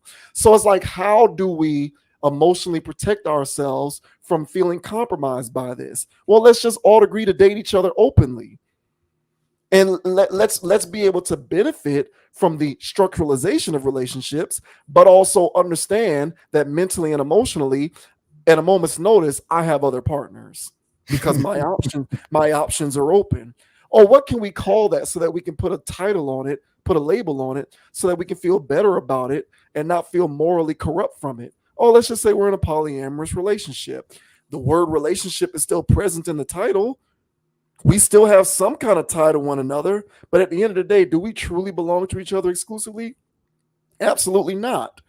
And the reason why is because everybody has limitless options at all times, thanks to the internet, thanks to social media, thanks to dating apps. You know what I'm saying? Like, I can imagine, like, you got a boyfriend or a girlfriend, like, like if a woman has a boyfriend, right? Does he still have his Bumble account active? I He don't think probably he still should. swipes on the side. He probably still be swiping. I mean, who knows what he's really doing, but technically, I don't think he should, bro. Technically, I think you should give it up. No, yeah, like no, but that's what I'm saying though. Like, I would agree. Like, I feel like if you're in something, you Mhm. should your swiping should be retired. You would But think. the current state of affairs, I would imagine, is such that people still swiping. So it's like this is where we are with this stuff. So I think that this kind of study, albeit the small sample size that it is, it's a microcosm of what's happening in the general population overall. I personally, I find it exhausting. I think that it is exhausting. It's tiring. Like, who wants to deal with this every day? It's exhausting. I know I do. So, I hear why people, I'm not ready to, I'm not ready to divest entirely because I'm old. Like, I'm not so young to where I'm completely apathetic towards the notion of doing this the traditional way. But to those who are, I can get it because there's just so much smoke screen and temptation and all kinds of crap. And even if we're not talking about looks and sex, it can be anything, like I on like firsthand accounts. This is the last thing that I'll say. Mhm. I'm not making this up. So I know this is going on because I've seen it with my own eyes. How prevalent is it? I don't know. I'm inclined to agree it's more prevalent than not. But I can remember, when I was when I actually worked around other people, when I wasn't a remote worker and when I had my restaurant job and I was around other women, working around a lot of women on a regular basis, I would talk to them. You know what I'm saying? You fraternize with people you work with, your friends, you hang out with them after work, you go have drinks and stuff or whatever. I lost count of the amount of women who would talk about how they have a boyfriend, but they feel like this guy who they see on their posts in their feeds or whatever would be like better for them. And they're thinking about breaking up with their guys. And it's like, well, what makes you think that way? And the post that the guy is posting is stuff with him shopping or he's driving his car or he's on his boat or it's just something like that. His dog. And it's yeah. And it's just like, okay, well, what is it about what he posts that makes you think that it's an upgrade? There's nothing that this guy is posting that is giving you insight into the kind of man he is. All he's posting is superficial stuff. Yet, despite the superficiality inherent in what he posts, you think that he might be an upgrade from your current relationship. Yes. And you don't even know who he is as a person. Yes. You're just seeing the nature of his post and you're making that conclusion. So my whole thing at that point, like I learned that this is a thing that happens where women are doing stuff like that. Now, like I said before, men may be doing it, but with looks, and women may be doing it that way. And maybe there's some cross pollination where women do it for looks and men do it for other reasons. I don't know, but the thing is that shit is happening. It's going on. It is, and I've seen it too many times play out. I've had way too many women who I've been around in close proximity, whether I work with them or otherwise, who even were saying this stuff to me, confiding in me, like, "Oh, I really care about this guy. I really like my boyfriend," but and it's like this stuff is out of control. And mind you, this stuff was being told to me 6-7 years ago when it was less rampant than it is now. So take that for what it is, man. I can understand why some might put some stock into a study like this. I get it, because it's just the advent of limitless options is here, and it's here to stay for sure. So how you navigate that, hey, man, to each their own. You're gonna have to figure that out for yourself. But it is definitely something that is contributing to generally a lack of satisfaction and lack of overall quality of satisfaction, I think, when it comes to a lot of people with these monogamy setups. Yeah, and last thing I'll say, man, is it was like a guy, like a marriage counselor dude. He had came to like a um little lecture series thing I used to go to. So him and his wife came. They were married for like 20 some years or whatever. Um, but the big principle that I took away from them is that they said if like there's a dispute, something that went on, blasey splees or whatever, that kind of introduced like that you two are supposed to be like close like this, and that dispute, whatever, whoop de whoop, it introduces like a little bit of light into the relationship. Like it's like a gap, things have been breached. They said if you don't close that immediately, then that breach is gonna be bigger than you guys can handle one day. And kind of like staying on top of conflict, staying on top of disagreement, staying on top of whatever. I think the art of working on relationships, working on differences, working on things is a lost art. I think it's also feel people might feel as though it is obsolete because there are so many options. Why work on this when I can just hit the market again? So there's a difference in mentality, but I would just say for those, man, that are still out there working on something, still trying to make something happen, don't allow, and this is just for your partner's sake, you know what I'm saying? Even if there is an inkling of the grass could be greener, not trying to win nobody over, nothing like that, but making sure that y'all working on those shadow things, those undiscussed things, to bridge to close that gap in between y'all. So even if it is like some dude online or some dude's TV show, reality show, or in real life that she might have some fancy towards, so long as that you have a stacked deck on your favor towards, you know, what you're offering, what you're bringing to the table. You know what I'm saying? I really feels like that should be some type of solid. So I ain't trying to be doom and gloom here, but because how could you know that the person has a crush? You know, what are you gonna do? You know, that's a whole nother set of miseries. But so what can you do to make sure that you stand solid within your relationship? Make sure you close those gaps and disagreements so things don't fester and grow in the long term. So, hey man, best of luck to y'all, man. But very interesting study here, y'all. Um, yeah, the grass ain't always green. I would say that. Yeah, I think that that's sage advice. I would just say cynically that you just kind of have to go into this knowing that respectively they're gonna have their crushes. I mean, Hey, you are and, silly. and, and I think I think part of the closing of the gap, if you will, Yeah, using your analogy, yeah. is the frequent, constant upkeep and maintenance that you have to apply to it to ensure that those crushes don't too severely adversely affect what you got going on. But Come on, but man. I'm just saying to try and say that you are going to create this environment in which you are devoid of said crushes. I think we're past that point. Oh no, you can. Yeah, no, you can't do that. I don't see it. I think everyone's going to have them regardless. You Yeah, just got to navigate it as best you can. yeah. Well said. Good luck, y'all. Hey, like and subscribe though.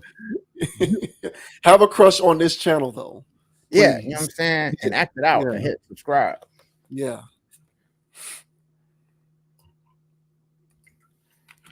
All right, now we have an interesting exchange between Don Lemon and Elon Musk.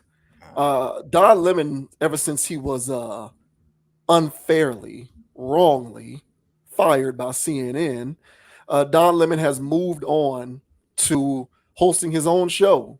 I don't know where you can find this show. I don't know what platform this Me thing is either. on. I don't know where you can find the Don Lemon show. I don't know where you can find it. Somebody in the comments who follows Don Lemon. I'm not sure why that would be the case. But if it is, holler at us and let us know where you can find the Don Lemon show. But Don Lemon was able to land a big fish on his show, none other than Elon Musk.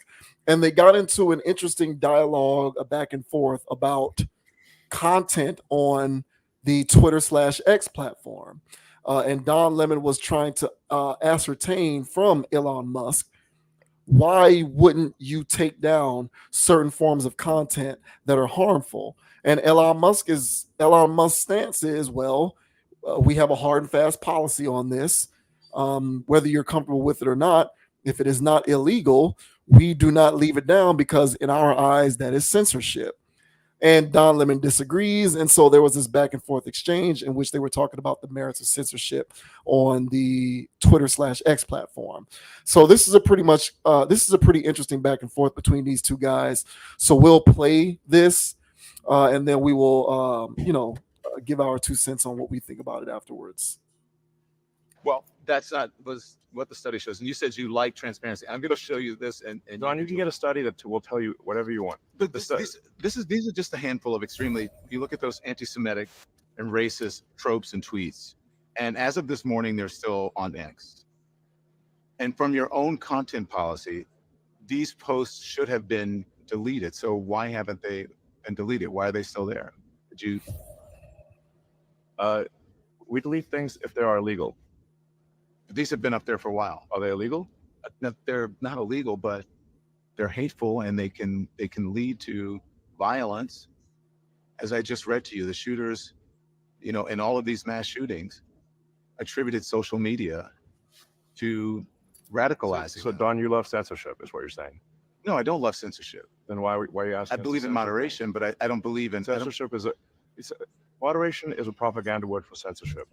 Don't you think free speech is one thing, right? Or not, Look, if something's illegal, we're going to take it down. If it's not illegal, then we're putting our thumb on the scale and we're being censors. You're putting your thumb on the scale for moderating hate speech. I mean, you don't put out child pornography. That's not. It's illegal. Some people would say that. I'm just saying. No, I literally said, if something is legal, okay, we will obviously remove it. Okay. But if it is not legal, the laws in this country are put forward by the citizens. We're a democracy. If those laws are put in place by the people, we adhere to those laws. Okay, I agree. The laws of others. If you go beyond the law, you're actually going beyond the will of the people. Okay, agreed with the law. But if you are doing something that promotes hate and violence and ultimately leads to killing, you don't feel you have any responsibility not to do that? When the people who are doing it admittedly are saying there's articles all the time that lead to violence and killing. Don't they? Shouldn't they? It's like you're applying a differential standard to. But that would never be in mainstream media. Whoa. All right, now one thing before you go, YouTube moderators, hey man, we disavow all those stereotypical images that were shown. We do not support that. Those images were shown to illustrate the point that what's his name, Don Lemon was making towards Elon Musk. So we're not promoting those images. Is that disclaimer really going to deter? Would that disclaimer really affect anything? If moderators are watching the video, because they have to make sure that there's like a reason, like why'd you show that? Okay. And so we showed it to document the conversation between Don Lemon, Don Lemon and Elon Musk. Right. Okay. Well, hopefully that cleared it up. So what did you make of that? Musk is saying, hey man, we don't really take it down unless it's legal. And Lemon is like, well, I mean, certain things border on, why, it might not be illegal, but if it incites violence or hate speech or any of that kind of stuff, you have a responsibility to kind of moderate that. So two opposing points of view. What did you make of that exchange? You think either one of them has the right idea, or somewhere in the middle, or where are you at with that? I think that people are adults. Well, not everybody on the internet are adults, but I think that people can say that. I'm more in line with what Elon Musk's stance on censorship. Just in the sense of if it's not illegal. If it's not illegal, then he doesn't see any need to step in, and I feel as though that's a good enough bottom line for policy.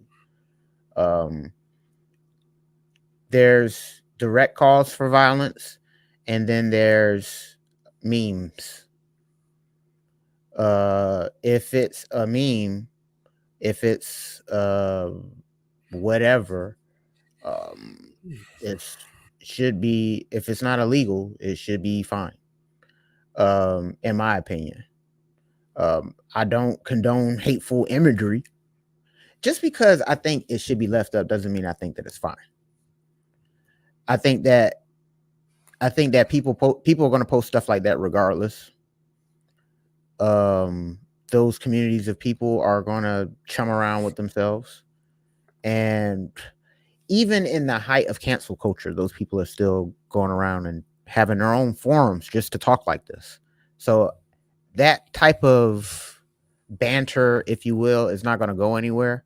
I don't believe that incites violence per se. Me personally, I think that violent people incite violence.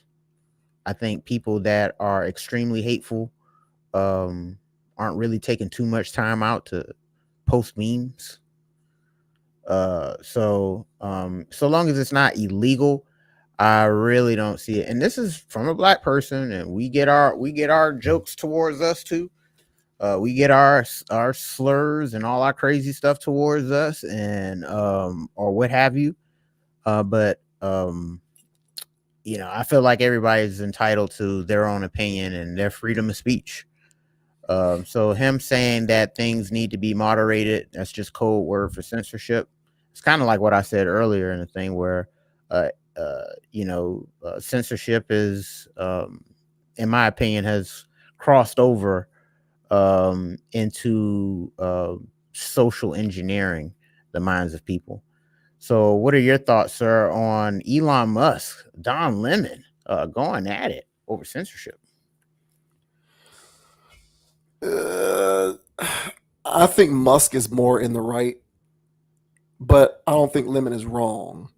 Like I don't think that there is a place for hate speech. I do think that legitimate hate speech. I don't think there's a place for that. I honestly don't think that there's a place for legitimate hate speech. But I also don't like what we have going on, which is in lieu of trying to safeguard against hate speech, we have created an environment in which people can't express points of view without having their livelihoods taken away from them. And so, as a result of that fear of having your livelihood potentially taken away from you, if you express an honest point of view that at the most is disagreeable, people have decided to censor themselves. See, the censorship thing, the censorship angle of this to me goes beyond social media companies outright limiting content on the grounds of censorship, and it extends into people censoring themselves in lieu of wanting to avoid being what we have colloquially come to call canceled. So I think while I have a problem with hate speech and don't think that there's a place for it, absolutely, I also think that there's a happy medium that needs to be struck here between eradicating, moderating, whatever word you want to use, legitimate hate speech, and being more welcoming to the idea that people can express at the most disagreeable points of view without censoring themselves or without being fired from their place of work or whatever, which in a roundabout way is a form of censorship as well. Like, I don't think that that's the answer either. So, I don't like the idea of, I want to try and, make it very clear that I don't think we need to be promoting, advocating on behalf of suggesting that hate speech needs to stay around. If Right. moderators feel like something is beyond the pale and it's legitimate hate speech, Right. get rid of it. Get Right. rid of it. But at the same time, if a person like Gina Carano goes on to Twitter and says, sometimes I feel like as a conservative person in America, I deal with being persecuted like they did back in the 40s. I don't think that she should be fired for that. Because that, to me, like, you might not like that, you might disagree with that, but there's no part of her comments that were hate speech. But what we're seeing is when people say stuff like that, it's being categorized as hate speech. So their comments get taken down, and on top of their comments getting taken down, she gets fired from her job. Or you got somebody like Kyrie Irving, and I'm not the hugest Kyrie Irving fan in the world, but he, like, what did he do? He reposted a link to a book. You know what I'm saying? And just because he did that, he got suspended by the NBA and had to apologize for something that is just at the most is disagreeable. That to me is censorship too. So where do you draw the line here? You know what I'm saying? Like, where's the line on that stuff? Because that to me is not okay. Like, if something is truly reprehensible, then we need to deal with that accordingly. But just because someone expresses a point of view that you find to be disagreeable, it doesn't mean that that person needs to have their livelihood stripped from them, or that they need to take their post down, or they need to be contrite and issue like an apology and all of this weirdo stuff that we make people do now because we don't agree with their comments. So I think that we have like shrouded, like, I think that we've clouded like things like hate speech. We've sort of taken things that aren't hate speech but are disagreeable, and we've taken things that are legitimately hate speech, and we've put them all into the same bucket, and we're just stirring up that pot, and we're calling everything bad, everything's hate speech, everything needs to be taken down, fire this person, fire that person, this person needs to apologize. It's ridiculous. Right. So that's where I think we've lost our way on that. So I hear what Lemon is saying, but if something is truly a form of something that needs to be kind of moderated or taken down, then we need to deal with that. But it's not all the same thing. It's not all the same thing. Or you look at somebody like Rachel Nichols. Rachel Nichols was legitimately fired by ESPN. And what did she get fired for? Because she said, I don't think that just because I'm white and Maria Taylor is black, that I should be looked over as the main anchor for NBA Countdown on ESPN on account of your bad history with equitable hiring on the grounds of race. That's what she said. Rachel Nichols didn't say anything hateful. She didn't say anything hateful. She just said, hey, I'm white, Maria Taylor's black, but I think I'm better at the job and more qualified. I don't think it's right that she should be hired over me because she's black, and you guys are guilty about hiring black. And somehow that was misconstrued as hate speech, and Rachel Nichols got fired. That firing to me is a form of censorship. So it's like, where do we draw the line with this stuff? So I don't like that stuff. I don't like that stuff. But I also don't like legitimate hate speech as well. So where's the happy medium? Where do you draw the line? What is that line of demarcation? Like you said, people are reasonable or smart or whatever you said. People are intelligent, I think was the word you used. I agree with that. I think people are intelligent too. People know the difference. But companies and these social media networks and these, whatever, people are trying to take the responsibility out of people's hands to make their own judgment call. And we're just lumping everything into the hate pot, and we're firing people and stripping people of their livelihoods in the process. And I hate that too. Yeah. I mean, last thing I'll say is, I did work for a social media company before, dealing with hate speech before. And the whole thing was the line, what you mentioned. Where's the line? What's the stuff that's okay? What's the stuff that would offend people? Why we don't want to chase off this group of people from our platform. We don't want to chase off this group of people from our platform. Don't talk about these people like this. Don't talk about these people like this. And so this is what offends these people. They can't show any of these images. This is what offends these people. They can't use any of these words. But people use those images and these words all the time. So how can you monitor that, and how can you show it? So if you do end up showing an image, for instance, you have to make sure that you clarify yourself why you're showing that. And you shouldn't be making fun of the people or because it's not cool. That's not cool. That is promoting hate. But then there's ways of conveying yourself where you don't have to use any of that stuff at all. So, but where is the line? And as you mentioned,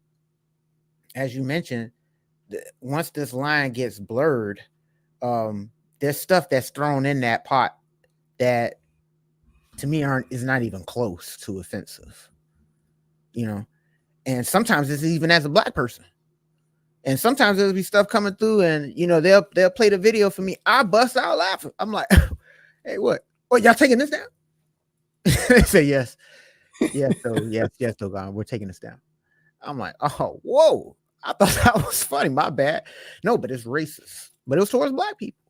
So again, man, internet censorship is a wild thing. I get it, because you really can't have places where they're actually talking about really hateful stuff. Like, I get that, And once you get involved with, like you mentioned, corporations, business interests, and stuff like that. I mean, certain names don't want to be I get all of that stuff.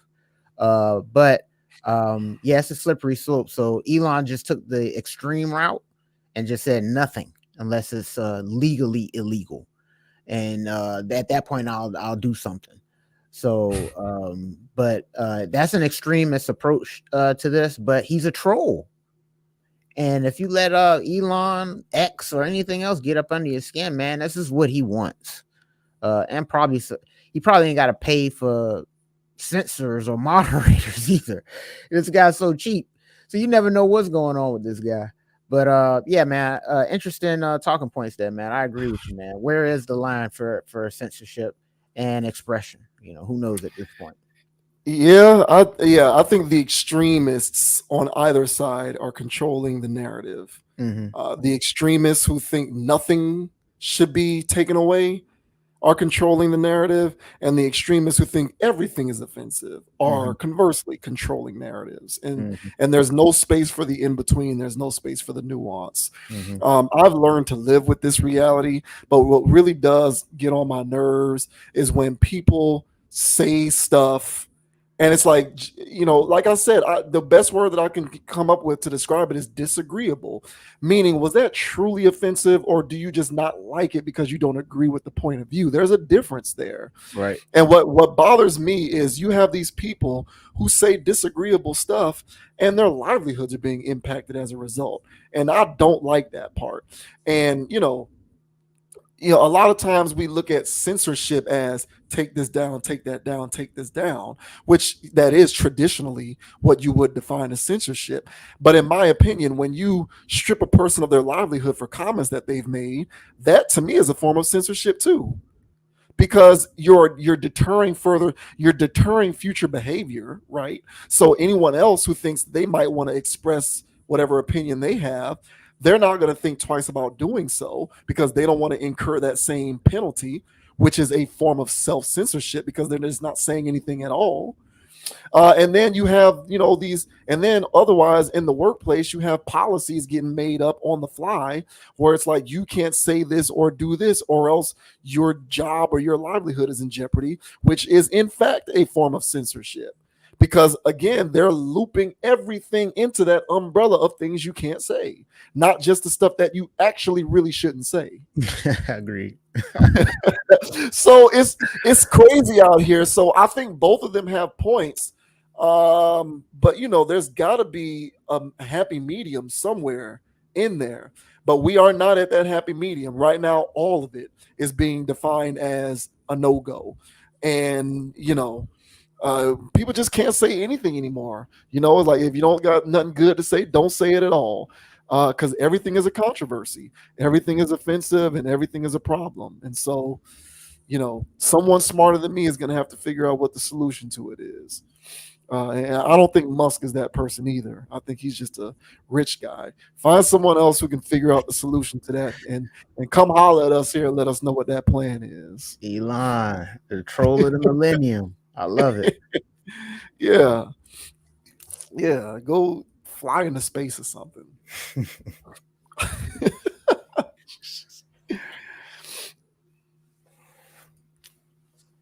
And last up, we are going to talk about SZA hip hop slash R&B sensation SZA, who recently, interestingly, talked about an experience that she had with body modifications. She explained how she had to reverse a decision to get breast implants because of how harmful it was to her physical well-being. So it's interesting that we talk about this just because of the decisions that went into her doing it and how adamant that she was that she take care of it.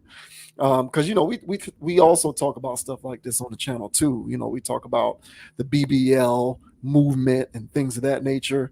So interesting enough, SZA explains decision to remove potentially dangerous breast implants.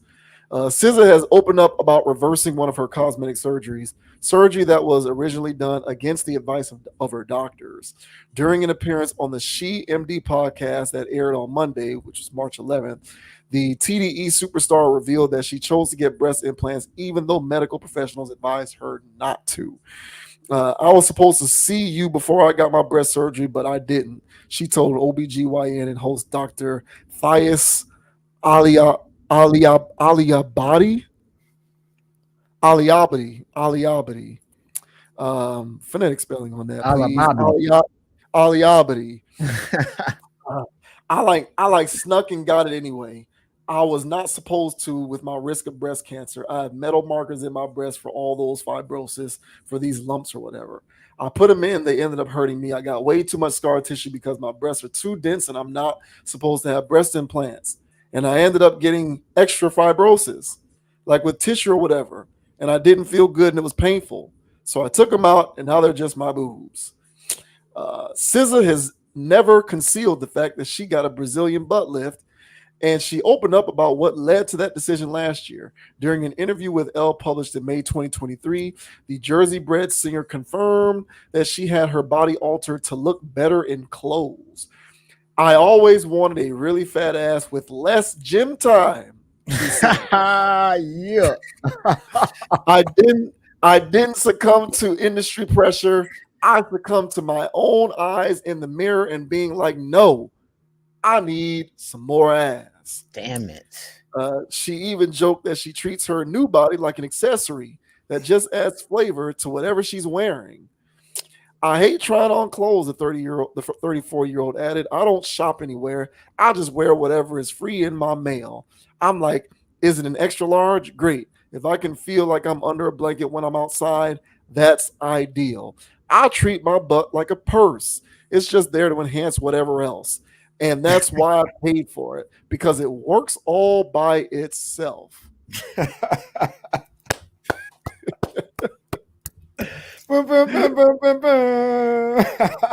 Yes.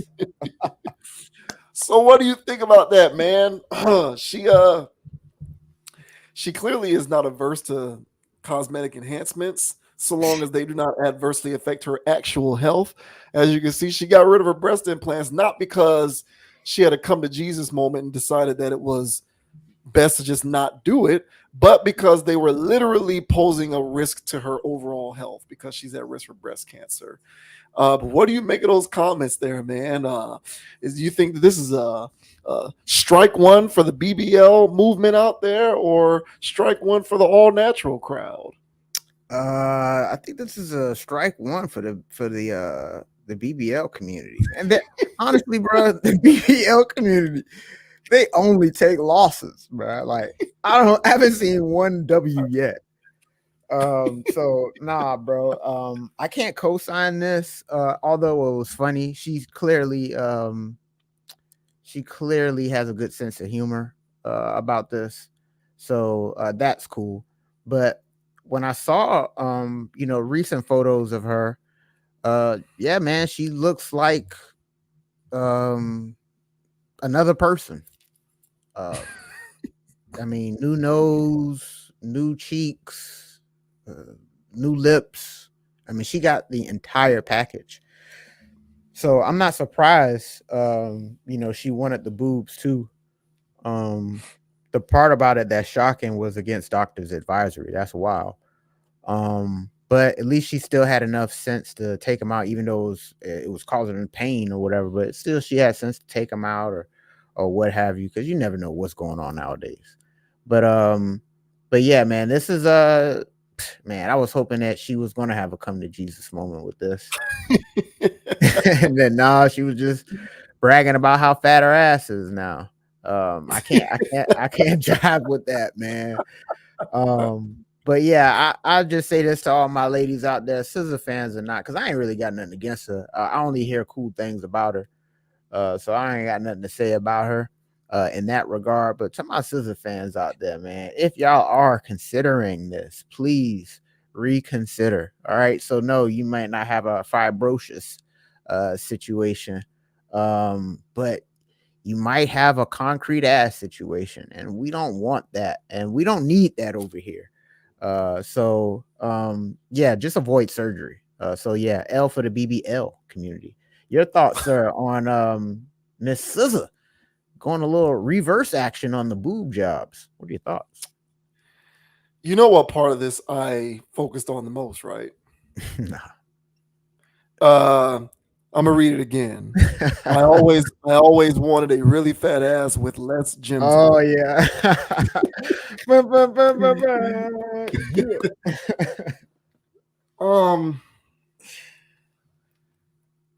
Listen, man.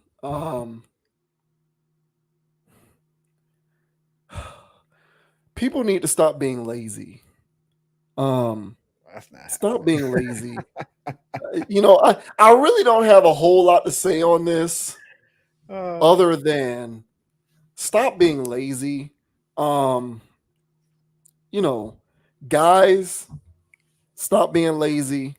If you want to build muscle, don't give yourself the jab. Don't take the needle. Don't do the roids. Don't take the HGH. Go easy on the creatine. You don't need the protein powder. Just develop a regimen. Eat right. You know, reasonably speaking, and just make sure you work hard. Get a personal trainer. You're gonna make the gains. You don't need to enhance yourself on the outside.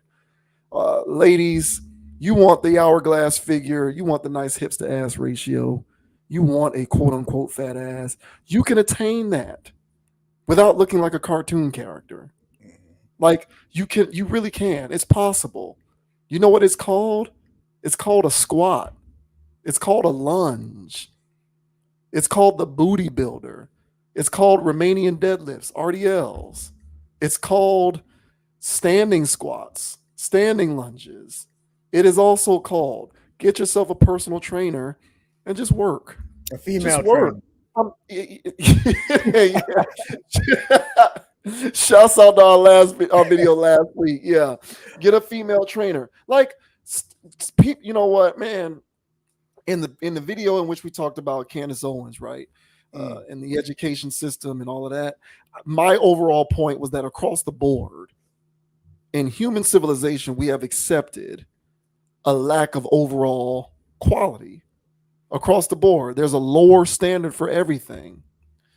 This is another instance in which we can observe this because it's like we've accepted that working at this thing isn't a requirement. Just go and get it artificially done for you. And to boot, when you get done with it, it's not even gonna look right. I can spot these things a mile away, man.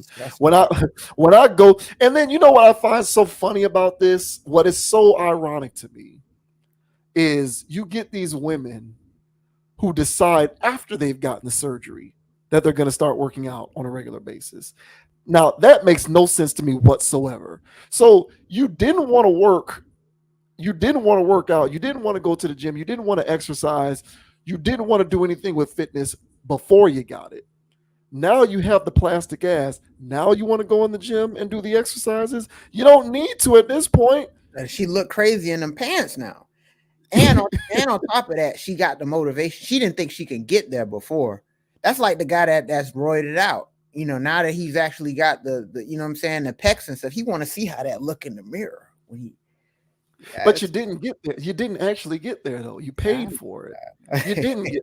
I know. Hey, man, I'm just saying you did. I find that so funny to me. Now you want to get in the gym and do all of this after you've done that. You know how much better you would have looked if you would have just done that first instead of opting for the quick fix. Like, it's possible. And, I really, I've said this is the last thing that I'll say.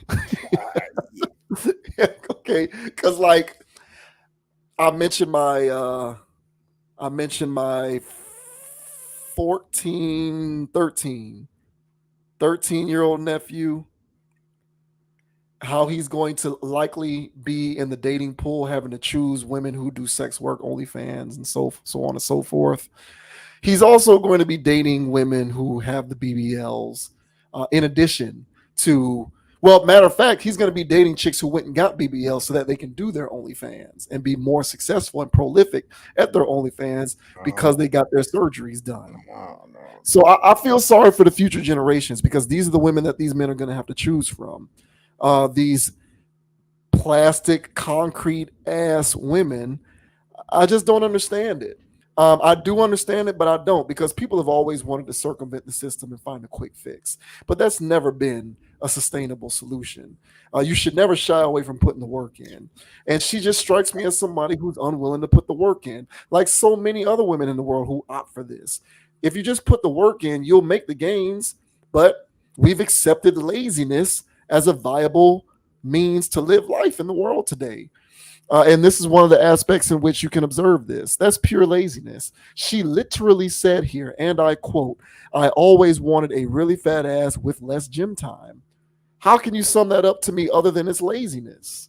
I don't know any other way to surmise that. That's terrible. Now, even though I don't agree with it, if you're one of these, if you're somebody who's like, you kind of don't have any form at all, you know what I'm saying, and you just need some sort of a base with which to work on, and you opt to get some enhancements in order to give yourself a base, to give yourself a chance to work at something. Even though I don't agree with that, I can halfway get it, because you didn't have even a foundation to stand on. But if you look at Scissors, just look up photos of her. Yes, You bro. can tell she has you can tell she has plenty of base. Yeah. She has plenty of a foundation. and she opted for the lazy route anyway.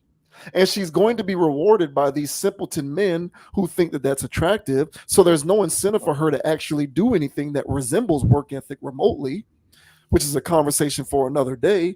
But just work, man. Laziness is something that we should not be encouraging.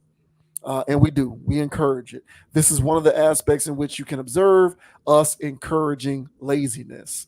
I wanted a really fat ass with less gym time. And that's the mentality that a lot of women take into their decision to do this. They don't really want to put the work in. They just want to circumvent the system and do it artificially. And you come out looking like a cartoon character at the end of the day.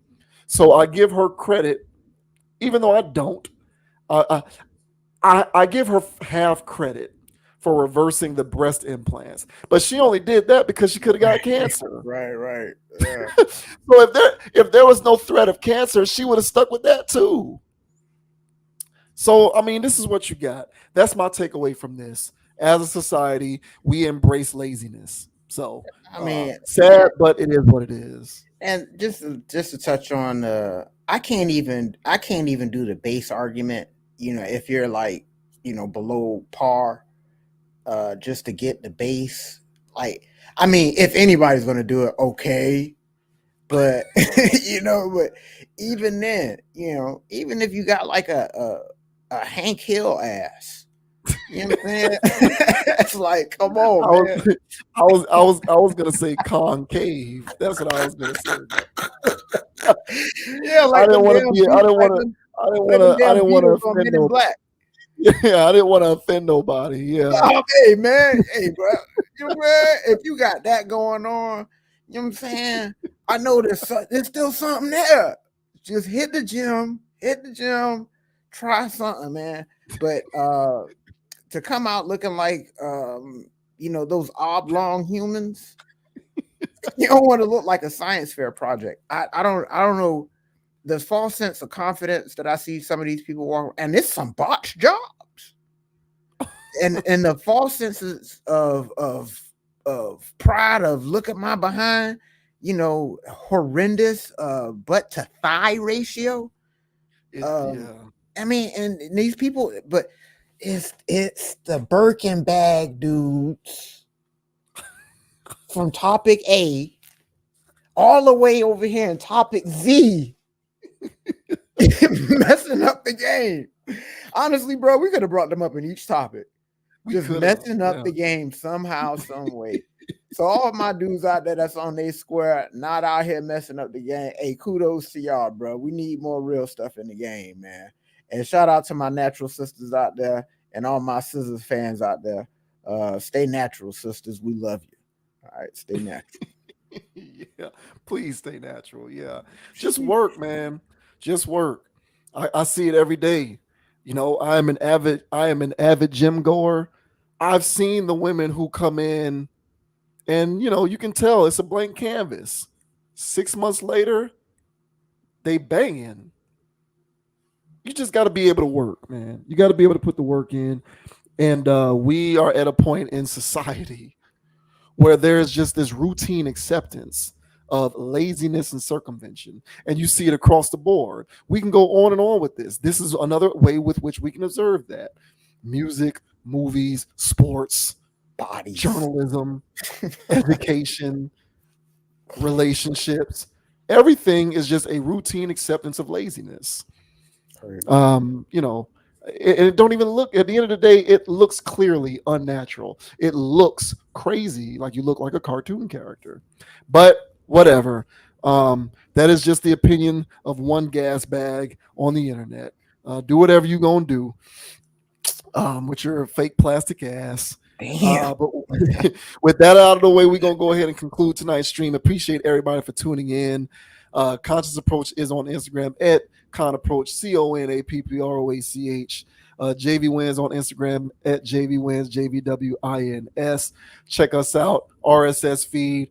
Download Conscious Approach wherever you get your podcast fix for the audio version. Like and subscribe to the channel. Leave a comment. Let us know what you think about the commentary in this or any other video as we continue to rock and roll. And major shouts out to everybody who has joined the tribe along the way. We are happy to be at 600 subscribers, so we certainly appreciate the support as we continue to do things. Until next time, keep it righteous, man. Be on your square, and ladies, stay away from the butt surgeries, please. Seriously. Skr. And the name is Dogon SS. And you can find me on Instagram at Dogon_SS and on YouTube at Dogon SS. Also on TikTok before they ban it. Go holler at me. Dogon_SS over there as well. And as I say on every pod, guys, don't be too high, don't be too low. Keep it calm, keep it chill, keep it player. And don't let anybody get you off your pivot. So until the next time, my peoples, thank you for liking and subscribing. We really appreciate y'all. We're on the race to 1K. We'll holler at y'all on the next time. Peace. Yeah. Shouts out to my brother Marcus Dudley and another member of the tribe, John Morant. Appreciate you for tuning in, bro. Thanks a lot. Yes, sir. We are going to sign off until the next video. We will see you on the flip side. Keep it righteous. We out. Peace. Peace. Go Heat. Go Canes. Go Rattlers. Oh, hey, who we lost to yesterday? Oh, the Wizards.